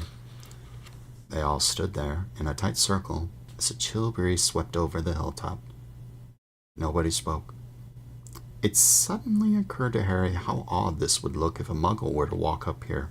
9 people, 2 grown men, clutching this manky old boot in the semi-darkness, waiting. 3, muttered Weasley, one eye still on his watch. 2, 1. It happened immediately. Harry felt as though a hook just behind his navel had been suddenly jerked irresistibly forward. His feet had left the ground. He could feel Ron and Hermione on either side of him, their shoulders banging into his. They were all speeding forwards in a howl of wind and swirling color. His forefinger was stuck to the boot as though it were pulling him magnetically onwards. And then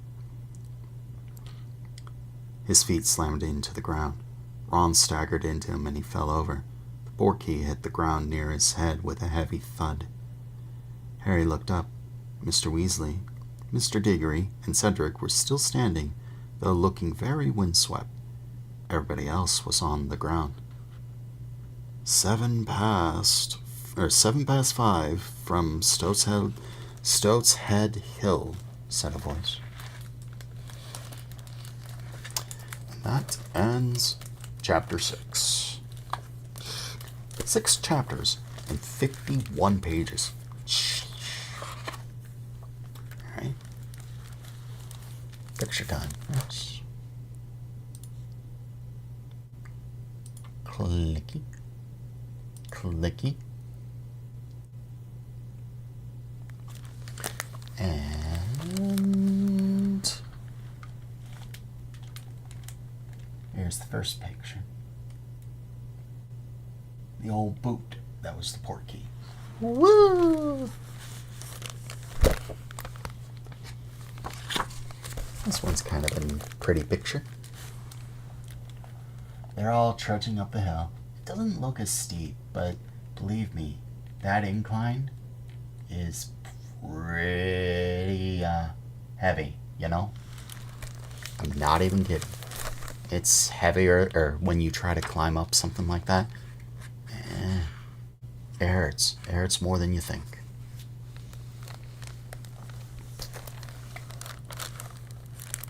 Rest of them, I believe Cedric and his father are already on the hill.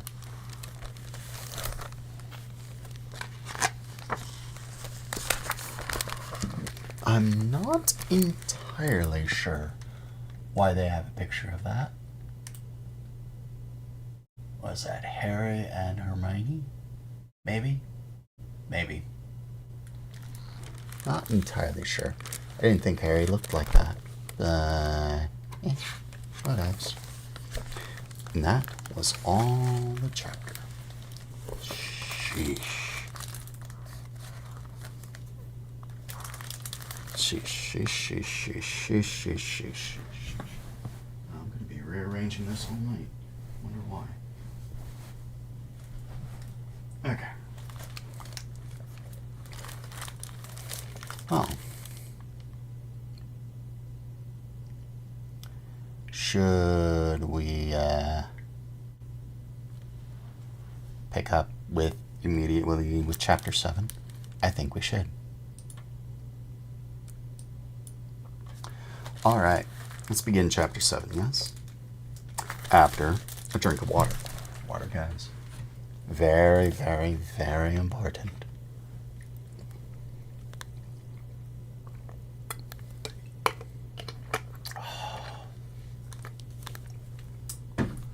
Okay.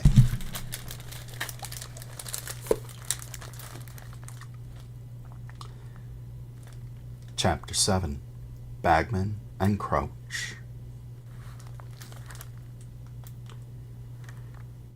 Harry disentangled himself from Ron and got to his feet.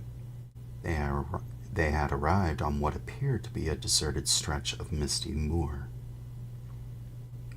In front of them was a pair of tired and grumpy-looking wizards, one of whom was holding a large gold watch, the other a thick roll of parchment and a quill. Both were dressed as muggles, though very inexpertly. The man with the watch wore a tweed suit with thigh-length galoshes, his colleague a kilt and a poncho. "Morning, Basil," said Mr. Weasley, picking up the boot and handing it to the kilted wizard, who threw it into a large box of used portcase beside him. Harry could see an old newspaper, an empty drinks can, and a punctured football. "Hello there, Arthur," said Basil wearily. "Not on duty, eh? It's all right for some. We've been here all night." "You'd better get out of the way. We've got a big party coming in from Black Forest at 5:15. Hang on, I'll find your campsite. Weasley. He consulted his parchment list. "About a quarter mile's walk over there. First field you come to. Site manager's called Mr. Roberts. Diggory. Second field. Ask for Mr. Payne." "Thanks, Basil," said Mr. Weasley, and he beckoned everyone to follow him. They set off across the deserted moor, unable to make out much through the mist. After about 20 minutes, a small stone cottage next to a gate swam into view. Beyond it, Harry could just make out ghastly shapes of hundreds and hundreds of tents, rising up the gentle slope of a large field towards a dark wood on the horizon. They said goodbye to the Diggories and approached the cottage door. A man was standing in the doorway, looking out at the tents. Harry knew at a glance that this was the only real muggle for several acres. When he heard the footsteps, he turned his head to look at them. "Morning," said Mr. Weasley brightly. "Morning," said the muggle. "Would you be Mr. Roberts?" I would," said Mr. Roberts. "And who are you?" "Weasley. 2 tents. Booked a couple of days ago." "I," said Mr. Roberts, consulting a list tacked to the door. "You got a space up by the wood there. Just the one night?" "That's it," said Mr. Weasley. "You'll be paying now, then," said Mr. Roberts. "Oh, right. Certainly," said Mr. Weasley. He retreated a short distance from the cottage and beckoned Harry towards him. "Help me, Harry," he muttered, pulling a roll of muggle money from his pocket and starting to peel the notes apart. "This one's a 10, yes? I see the little number on it now. So this one is a 5? A 20. Harry corrected him in an undertone, uncomfortably aware of Mr. Roberts trying to catch everywhere. "Ah, yes, so it is. I don't know these little bits of paper." "You foreign?" said Mr. Roberts as Mr. Weasley retreated with the correct notes. "Foreign?" repeated Mr. Weasley, puzzling.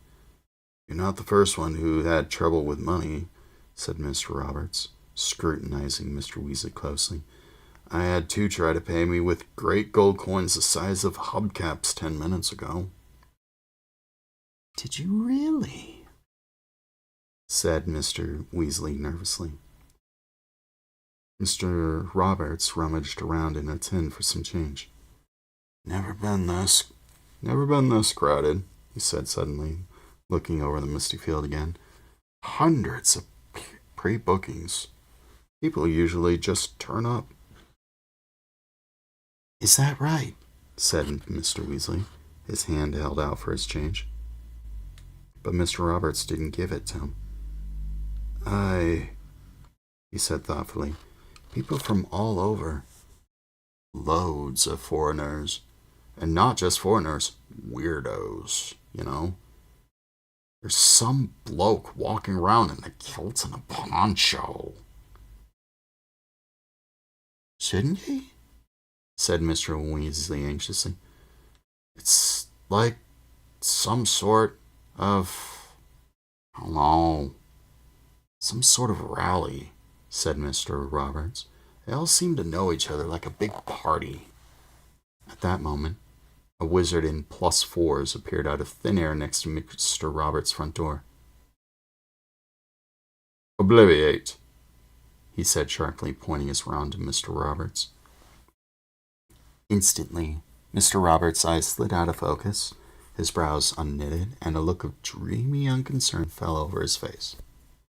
Harry recognized the symptoms of one who had just had his memory modified. A map of the campsite for you, Mr. Roberts said placidly to Mr. Weasley. And your change. Thanks very much, said Mr. Weasley. The wizard in +4s accompanied them to the gate to the campsite. He looked exhausted. His chin was blue and with stubble, and there was deep purple shadows under his eyes. Once out of earshot of Mr. Roberts, he muttered to Mr. Weasley, Been having a lot of trouble with him. Needs a memory charm 10 times a day to keep him happy. And little Bagman's not helping. Trotting around talking about bludgers and quaffles at the top of his voice. Not a worry about anti-muggle security. Blimey. I'll be glad when this is over. See you later, Arthur.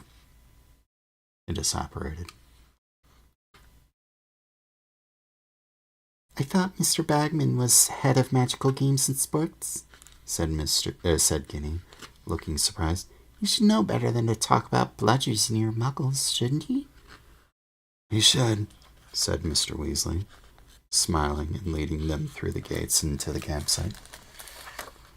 But Ludo's always been a bit, lax about security. You couldn't wish for a more enthusiastic head of the sports department, though. He played Quidditch for England himself, you know. He was the best beater the Wimburn Wasps ever had. They trudged up the misty field between long rows of tents. Most looked almost ordinary. Their owners had clearly tried to make them as muggle-like as possible, but had slipped up by adding chimneys or bell pulls or weather vanes.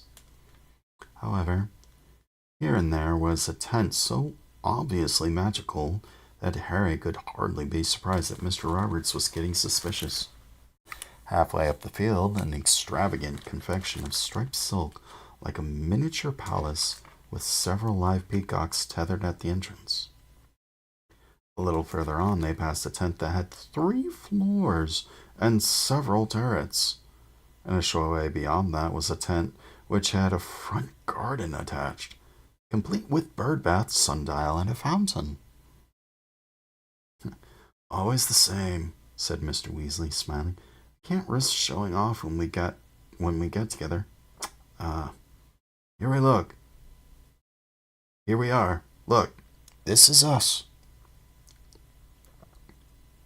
They had reached the edge of the wood on the top of the field, and there was an empty space with a small sign hammered into the ground that read, Weasley. Couldn't have a better spot, said Mr. Weasley happily. The pitch is just on the other side of the wood there. We're as close as we could be. He hoisted his backpack from his shoulders. Right, he said excitedly. No magic allowed, strictly speaking. Not when we're out in not when we're out in these numbers on Muggle land. We'll be putting these tents up by hand. Shouldn't be too difficult. Muggles do it all the time. Here, Harry, where do you reckon we should start? Harry had never been camping in his life. Dursleys had never taken him on any kind of holiday, preferring to leave him with Mrs. Figg, an old neighbor. However, he and Hermione had worked out where most of the poles and pegs should go, and though Mr. Weasley was more of a hindrance than a help, because he got thoroughly overexcited when he came to using the mallet, they finally managed to erect a pair of shabby two-man tents. All of them stood back to admire their handiwork. Nobody looking at these tents would guess they belonged to wizards, Harry thought. The trouble was that once Bill and Charlie and Percy arrived, it would be a party of 10. Hermione seemed to have spotted this problem, too. She gave Harry a quizzical look as Mr. Weasley dropped to his hands and knees and entered the first tent. "We'll be a bit cramped," he called. "I think we can all squeeze in. Come and have a look." Harry bent down, tucked under the tent flap, and felt his jaw drop. He had walked into what looked like an old-fashioned 3-room flat, complete with bathroom and kitchen. Oddly enough, it was furnished in exactly the same sort of style as Mrs. Figg's. There were crocheted covers on the mismatched chairs, and a strong smell of cats.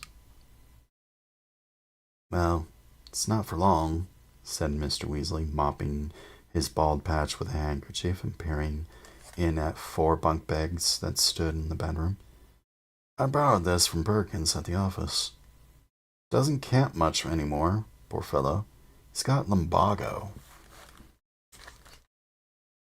He picked up the dusty kettle and peered inside of it. "We'll need water." "There's a tap marked on this map the Muggle gave us," said Ron, who followed Harry inside the tent and seemed completely unimpressed by the extraordinary inner proportions. "It's on the other side of the field." "Well, why don't you, Harry and Hermione, go and get us some water then?"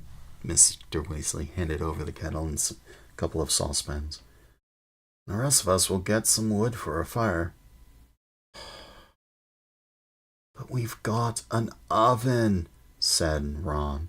"Why can't we just—" "Ron, anti-Muggle security," said Mr. Weasley, his face shining with anticipation. "When real Muggles camp, they cook on fires outdoors. I've seen them at it."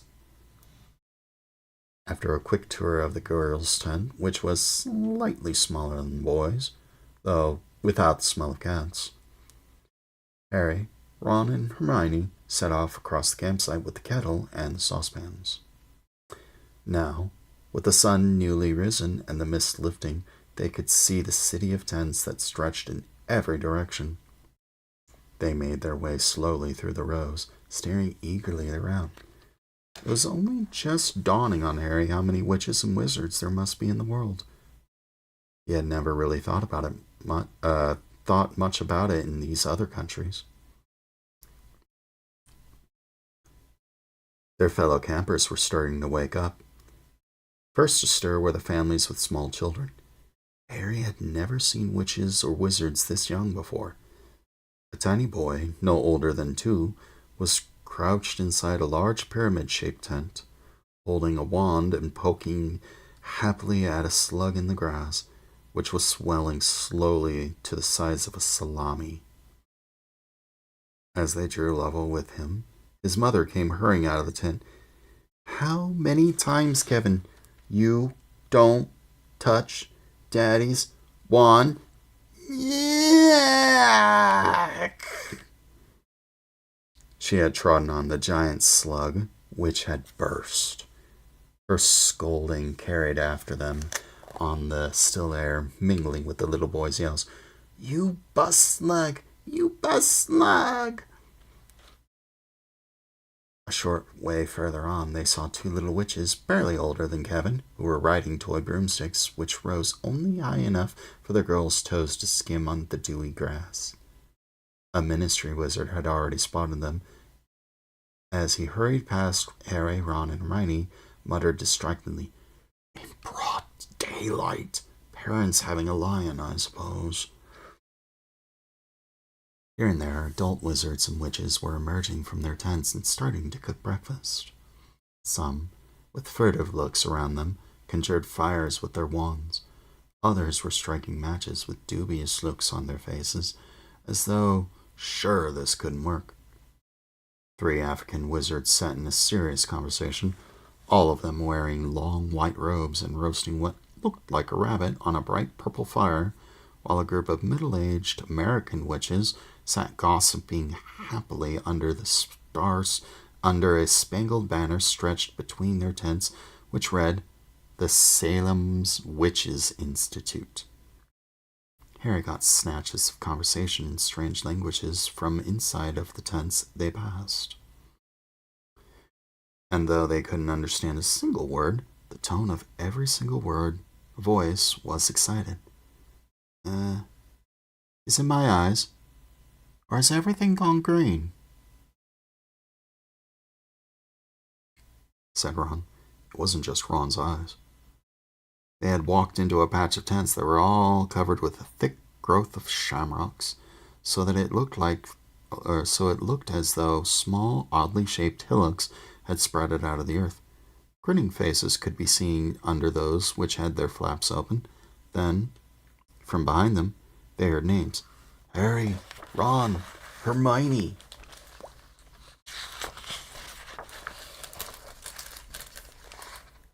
It was Seamus Finnegan, their fellow Gryffindor fourth year. He was sitting in front of his own shamrock-covered tent with a sandy-haired woman who had to be his mother, and his best friend, Dean Thomas, also of Gryffindor. "Like the decorations?" said Seamus, grinning, when Harry, Ron, and Hermione had gone over to say hello. "The ministry's not too happy." "And why shouldn't we show our colors?" said Mrs. Finnegan. "You should see what the Bulgarians have got dangling over all their tents." "You'll be supporting Ireland, of course," she added, eyeing Harry, Ron, and Hermione brilliantly.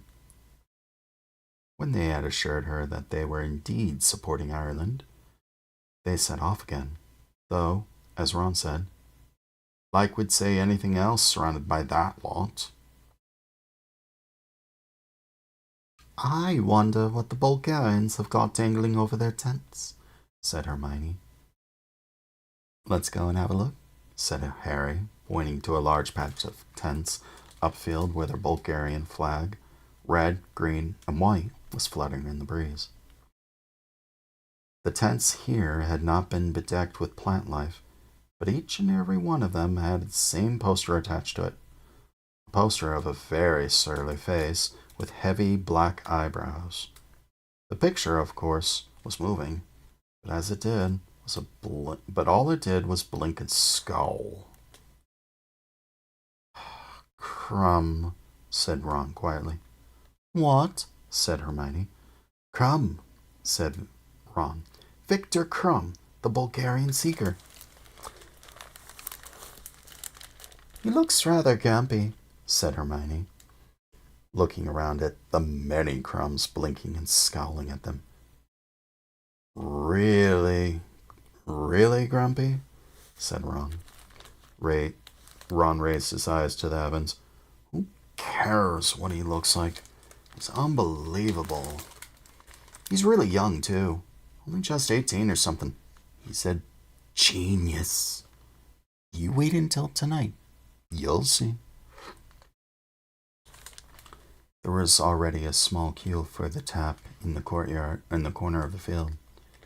Harry, Ron, and Hermione joined it, right behind a pair of men who were having a heated argument.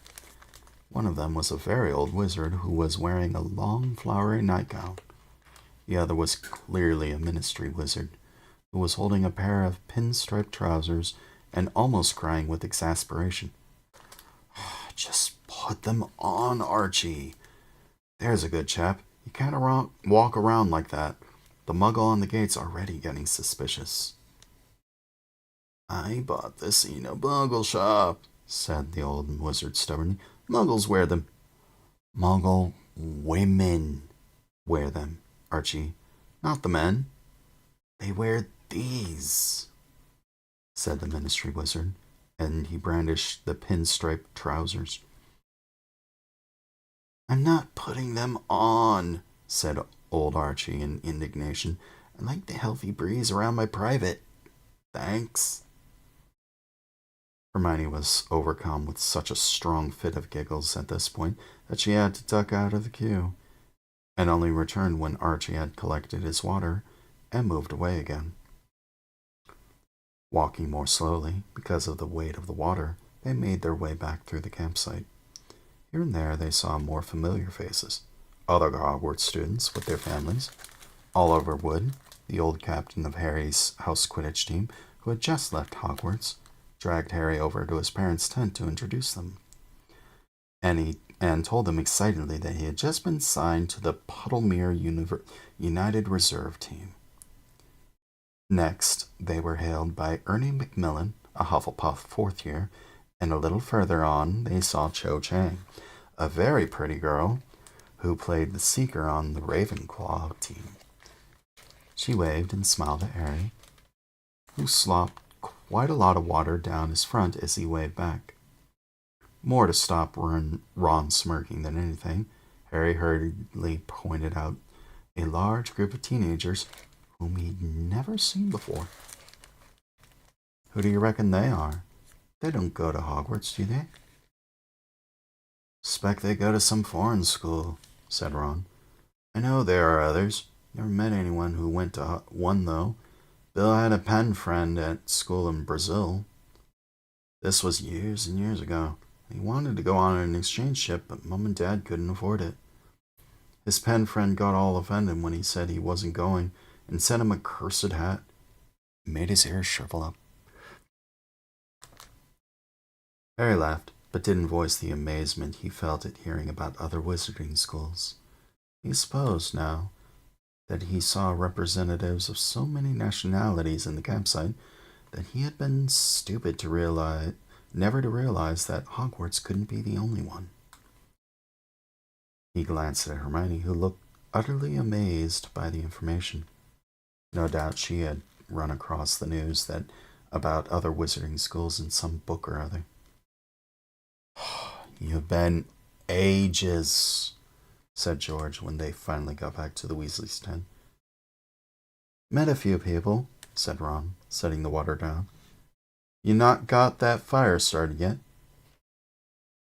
Dad's been having fun with the matches, said Fred. Mr. Weasley was having no success at all at lighting the fire, but it wasn't for lack of trying. Splinter matches littered the ground all around him, but he looked as though he was having the time of his life. Oops, he said as he managed to light a match and promptly dropped it in surprise. Come here, Mr. Weasley, said Hermione kindly, taking the box from him and starting to show him how to do it properly. At last, they got the fire lit, though it was at least another hour before it was hot enough to cook anything. There was plenty to watch while they waited, however. Their tent seemed to be pitched right alongside a kind of thoroughfare to the pitch, and ministry numbers kept hurrying up and down it, greeting Mr. Weasley cordially as they passed. Mr. Weasley kept up a running commentary, mainly for Harry and Hermione's benefit. His own children knew too much about the ministry to be greatly interested. That was Cuthbert Mockridge, head of the Goblin Liaison Office. Here comes Gilbert Wimple. He's with the Committee on Experimental Charms. He's had those horns for a while now. Hello, Arnie. Arnold Peasgood. He's an Obliviator, member of the Accidental Magical Reversal Squad, you know. And that's Bode and Croaker. They're unspeakables. They're what? From the Department of Mysteries. Top secret. No idea what they get up to. At last, the fire was ready. They had just started cooking eggs and sausages when Bill, Charlie, and Percy came strolling out of the woods towards them. Just operated, Dad, said Percy loudly. Ah, excellent. Lunch. They were halfway through the plates of sausages and eggs when Mr. Weasley jumped to his feet, waving and grinning at a man who was striding towards them. Aha! The man of the moment, Ludo. Ludo Bagman was easily the most noticeable person Harry had seen so far, even including old Archie in his flowered nightdress. He was wearing long Quidditch robes and thick horizontal stripes of bright yellow and black. An enormous picture of a wasp splashed across his chest. He had the look of a powerfully built man gone slightly to seed. His robes were stretched tightly across a large belly he surely had not had in the days when he played Quidditch for England. His nose was squashed, probably broken by a stray bludger, Harry thought, but his round blue eyes, short blonde hair, and rosy complexion made him look like a very overgrown schoolboy. Ahoy there, Bagman called happily. He was walking as though he had springs attached to the balls of his feet, and was plainly in a state of wild excitement. Arthur, old man, he puffed. Arthur, old man, he puffed as he reached the campfire. What a day, eh? What a day. Could we have asked for more perfect weather? A cloudless night coming, and hardly a hiccough in the arrangements. Not much for me to do. Behind him, a group of haggard-looking ministry wizards rushed past, pointing at the distant evidence of some sort of magical fire, which was sending violet sparks 20 feet into the air. Percy hurried forward with his hand outstretched. Apparently his disapproval of the way Ludo Bagman ran his department did not prevent him from wanting to make a good impression. Yes, said Mr. Weasley, grinning. This is my son Percy. He's just started at the ministry. And this is Fred. No, George. Sorry. That's Fred. Bill. Charlie. Ron. My daughter Ginny. And Ron's friend, Hermione Granger and Harry Potter. Bagman did the smallest of double takes when he heard Harry's name, and his eyes performed a familiar flick upwards to the scar on Harry's forehead. Everyone, Mr. Weasley continued, this is Ludo Bagman. You know who he is. It's thanks to him that we got such good tickets. Bagman beamed and waved his hand as if to say it had been nothing. Fancy a flutter on the match, Arthur? He said eagerly, jingling what seemed to be a large amount of gold in the pockets of his yellow and black robes. I've already got Roddy partner betting me Bulgaria will score first. I offered him nice odds. I offered him nice odds, considering Ireland's front three are the strongest I've seen in years. And little Agatha Timms has put up half shares in her eel farm on week-long match. Oh, go on then, said Mr. Weasley. Let's see.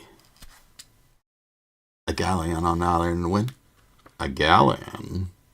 Ludo Bagman looked slightly disappointed, but recovered himself. Very well. Very well. Any other takers? They're a bit young to be gambling, said Mr. Weasley. Molly wouldn't like. We'll bet 37 galleons,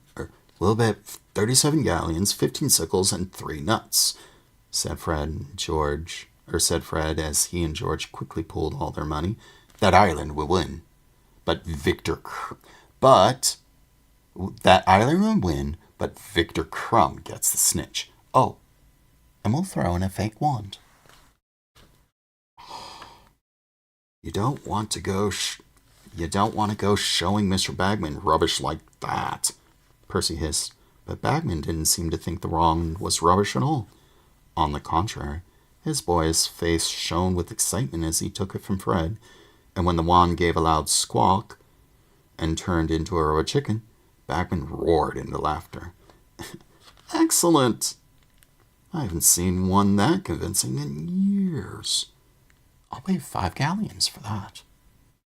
Percy froze in an attitude of stunned disapproval.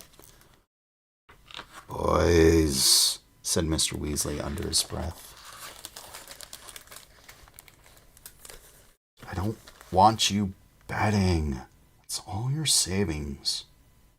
Your mother. Don't be a spoil sport, Arthur, boomed Ludo Bagman, rattling his pockets excitedly. They're old enough to know what they want. You reckon Ireland will win, but Cromwell get the snitch? Not a chance, boys. Not a chance. I'll give you excellent odds on that one. We'll add 5 gallons for the funny wand. Then, shall we? Mr. Weasley looked on helplessly as Ludo Bagman whipped out a notebook and quill, began jotting down the twins' names. Cheers, said George, taking the slip of parchment Bagman handed him and tucking it away carefully. Bagman turned most cheerfully back to Mr. Weasley. Couldn't do me a brew, I suppose. I'm keeping an eye out for Barty Crouch, my Bulgarian opposite numbers making difficulties, and I can't understand a word he's saying. Barty'll be able to sort it out. He speaks 150 languages. Mr. Crouch, said Percy, suddenly abandoning his look of poker-stiff disapproval and positively writhing with excitement. He speaks over 200. Miramish and gobbledygook and troll. Anybody can speak troll, said Fred dismissively. All you have to do is point and grunt. Percy threw Fred an extremely nasty look and stoked the fire vigorously to bring the kettle back to a boil. Any news of Bertha Jorkins yet, Lardo? Said Mr. Weasley, as Bagman settled himself down on the grass beside them all. Not a dicky bird, said Bagman comfortably, but she'll turn up. Poor old Bertha. Memory like leaky cauldron and no sense of direction. Lost. You'll take my word for it. She'll wander back into the office sometime in October, thinking it's still July. You don't think it's time to send someone to look after her? Mr. Weasley suggested tentatively as Percy handed Bagman his tea. Barty Crouch keeps saying that, said Bagman, his round eyes widening innocently. But we really can't spare anyone at this moment. Oh, talk of the devil. Barty. A wizard had just apparated at their fireside, and he could not have made more of a contrast with Ludo Bagman, sprawled on the grass in his old wasp robes. Barty Crouch was a stiff, upright, elderly man, dressed in an impeccably crisp suit and tie. The parting in his short gray hair was almost unnaturally straight, and his narrow toothbrush mustache looked as though he trimmed it using a slide rule. His shoes were very highly polished. Harry could see at once why Percy idolized him. Percy was a great believer in rigidly following rules, and Mr. Crouch had complied with the rule about muggle dressing so thoroughly he could have passed as a bank manager. Harry doubted even Uncle Vernon would have spotted him for what he really was. Pull up a bed of grass, Barty, said Ludo, brightly, as patting the ground aside. No, thank you, No, thank you, Ludo, said Crouch, and there was a bite of impatience in his voice. I've been looking for you everywhere. The Bulgarians are insisting we add another 12 seats to the top box. Oh. Is that what they're after? Said Bagman. I thought the chap was asking to borrow a pair of tweezers. But it was a strong accent. Mr. Crouch, said Percy, breathlessly, sunk into a kind of half bow which made him look like a hunchback. Would you like a cup of tea? Oh, said Mr. Crouch, looking over at Percy in mild surprise. Yes, thank you, Weatherby. Fred and George choked in their own cups. Percy, very pink around the ears, busied himself with the kettle. Oh, and I've been wanting a word with you too, Arthur. His sharp eyes falling upon Mr. Weasley. Ali Bashir's on the warpath. He wants a word with you about your embargo on flying carpets. Mr. Weasley heaved a deep sigh. I sent him an owl about that just last week. If I've told him once, I've told him 100 times. Carpets are defined as Muggle artifact by the Registry of Prescribed Charmable Objects. But will he listen? I doubt it, said Mr. Crouch, accepting a cup from Percy. He'll be desperate to export here. Well, they'll never replace brooms in Britain, will they? Ali thinks there's a niche in the market for a family vehicle, said Mr. Crouch. I remember my grandfather had an Axminster that could seat 12. That was before carpets were banned, of course. He spoke as though he wanted to leave nobody in any doubt that all his ancestors abided strictly by the law. So, been keeping busy, Barty, said Bagman greasily. Fairly, said Mr. Crouch dryly. Organizing portées across 5 continents is no mean feat, Ludo. I expect you both will be glad when this is over, said Mr. Weasley. Ludo Bagman looked shocked. Glad? Don't know when I've had more fun. Still, it's not as though we haven't got anything to look forward to, eh, Barty? Eh? Only left to organize. Mr. Crouch raised his eyebrows at Bagman. We agreed not to make the announcement until all the details. Oh, details, said Bagman, waving the word away like a cloud of midges. They've signed, haven't they? They've agreed, haven't they? I bet you anything these kids will know soon enough anyway. I mean, it's happening at Hogwarts. Ludo, we need to meet the Bulgarians, you know, said Mr. Crouch sharply, cutting Bagman's remark short. Thank you for the tea, Weatherby. He pushed his undrunk tea back at Percy and waited for Ludo to rise. Bagman struggled to his feet again, swigging down the last of his tea, the gold in his pockets chinking merrily. See you later, he said. You'll be up in the talk box with me. I'm commentating. He waved. Barty Crouch nodded curtly, and both of them separated. What's happening at Hogwarts, Dad? Said Fred at once. What are they talking about? You'll find out soon enough, said Mr. Weasley, smiling. It's classified information until such time as the Ministry decides to release it, said Percy stiffly. Mr. Crouch was quite right not to disclose. Oh, shut up, Weatherby, said Fred. A sense of excitement rose like a palpable cloud over the campsite as the afternoon wore on. By dusk, the still summer air itself seemed to be quivering with anticipation as the darkness spread like a curtain over the thousands of waiting wizards. The last vestiges of pretense disappeared.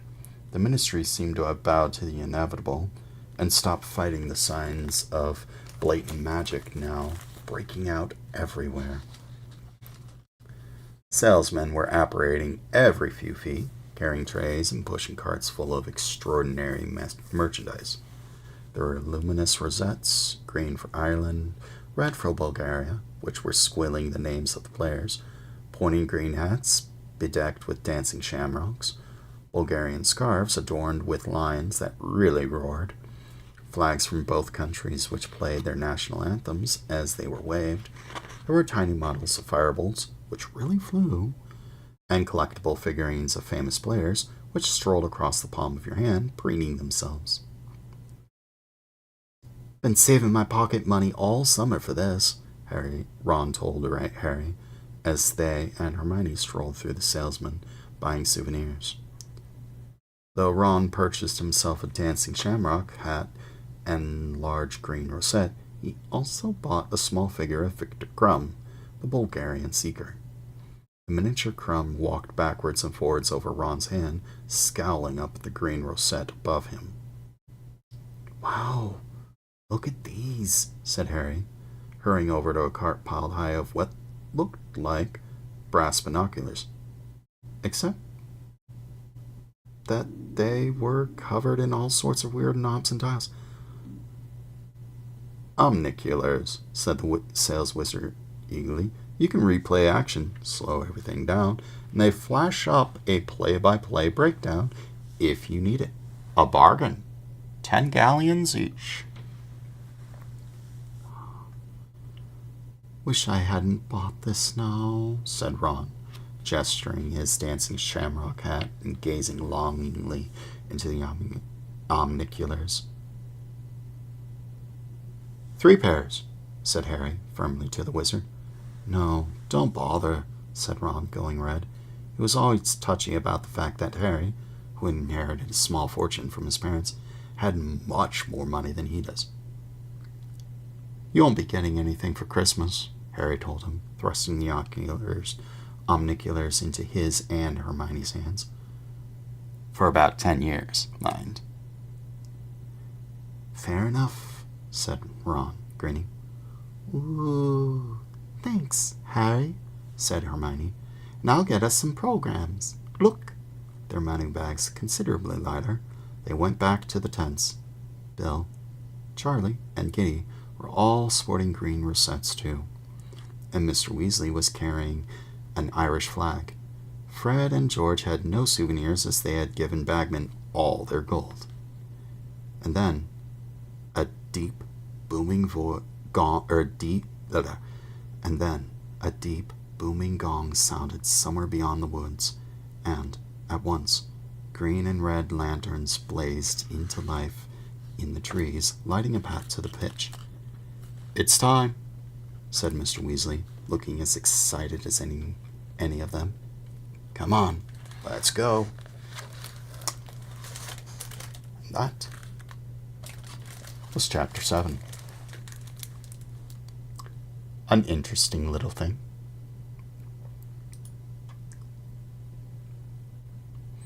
All right.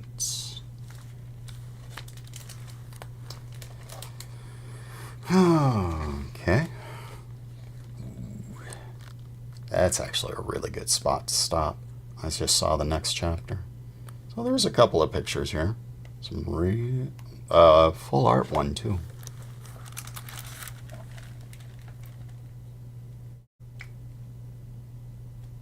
There's the picture with all the shamrocks. Now the shamrocks make sense, by the way.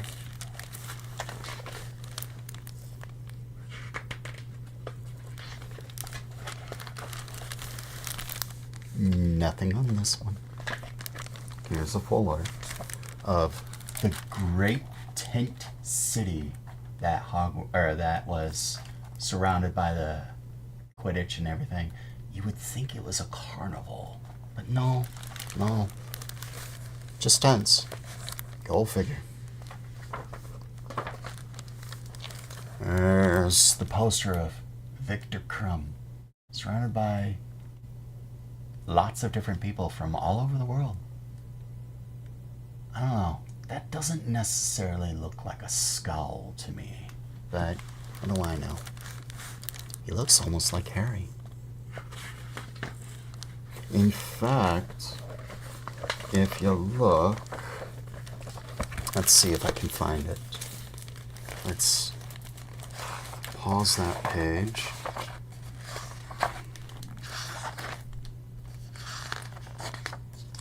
Oh, did I pass it? I think I might have. Yeah. So, like, there's this picture. Harry and Hermione. Like, that has to be Harry. There's no way around it. There's no one else in that entire scene that fits the bill of that. And yet, there's Krum. Like, they look almost the same. Like, they look almost the same. Go figure.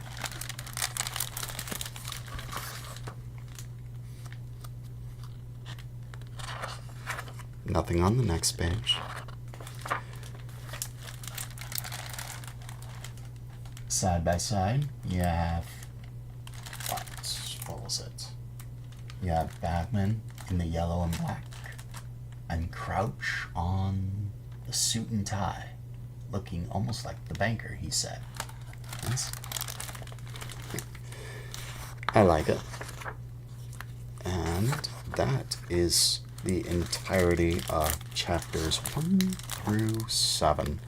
We'll pick off tomorrow at chapter 8, which is the Quidditch World Cup. Can't argue with that one. Like, you want a chapter to start on? Start with a bang. There you go. So, what you all think? Let's go and find a raid. Someone else to raid, yes? Yes. It is Acme Live. Probably not. They're not usually live. Doop. I see Vandalier, but Vandalier has sub-only mode. Blast. I raided Binkin the other day. There's Autumn.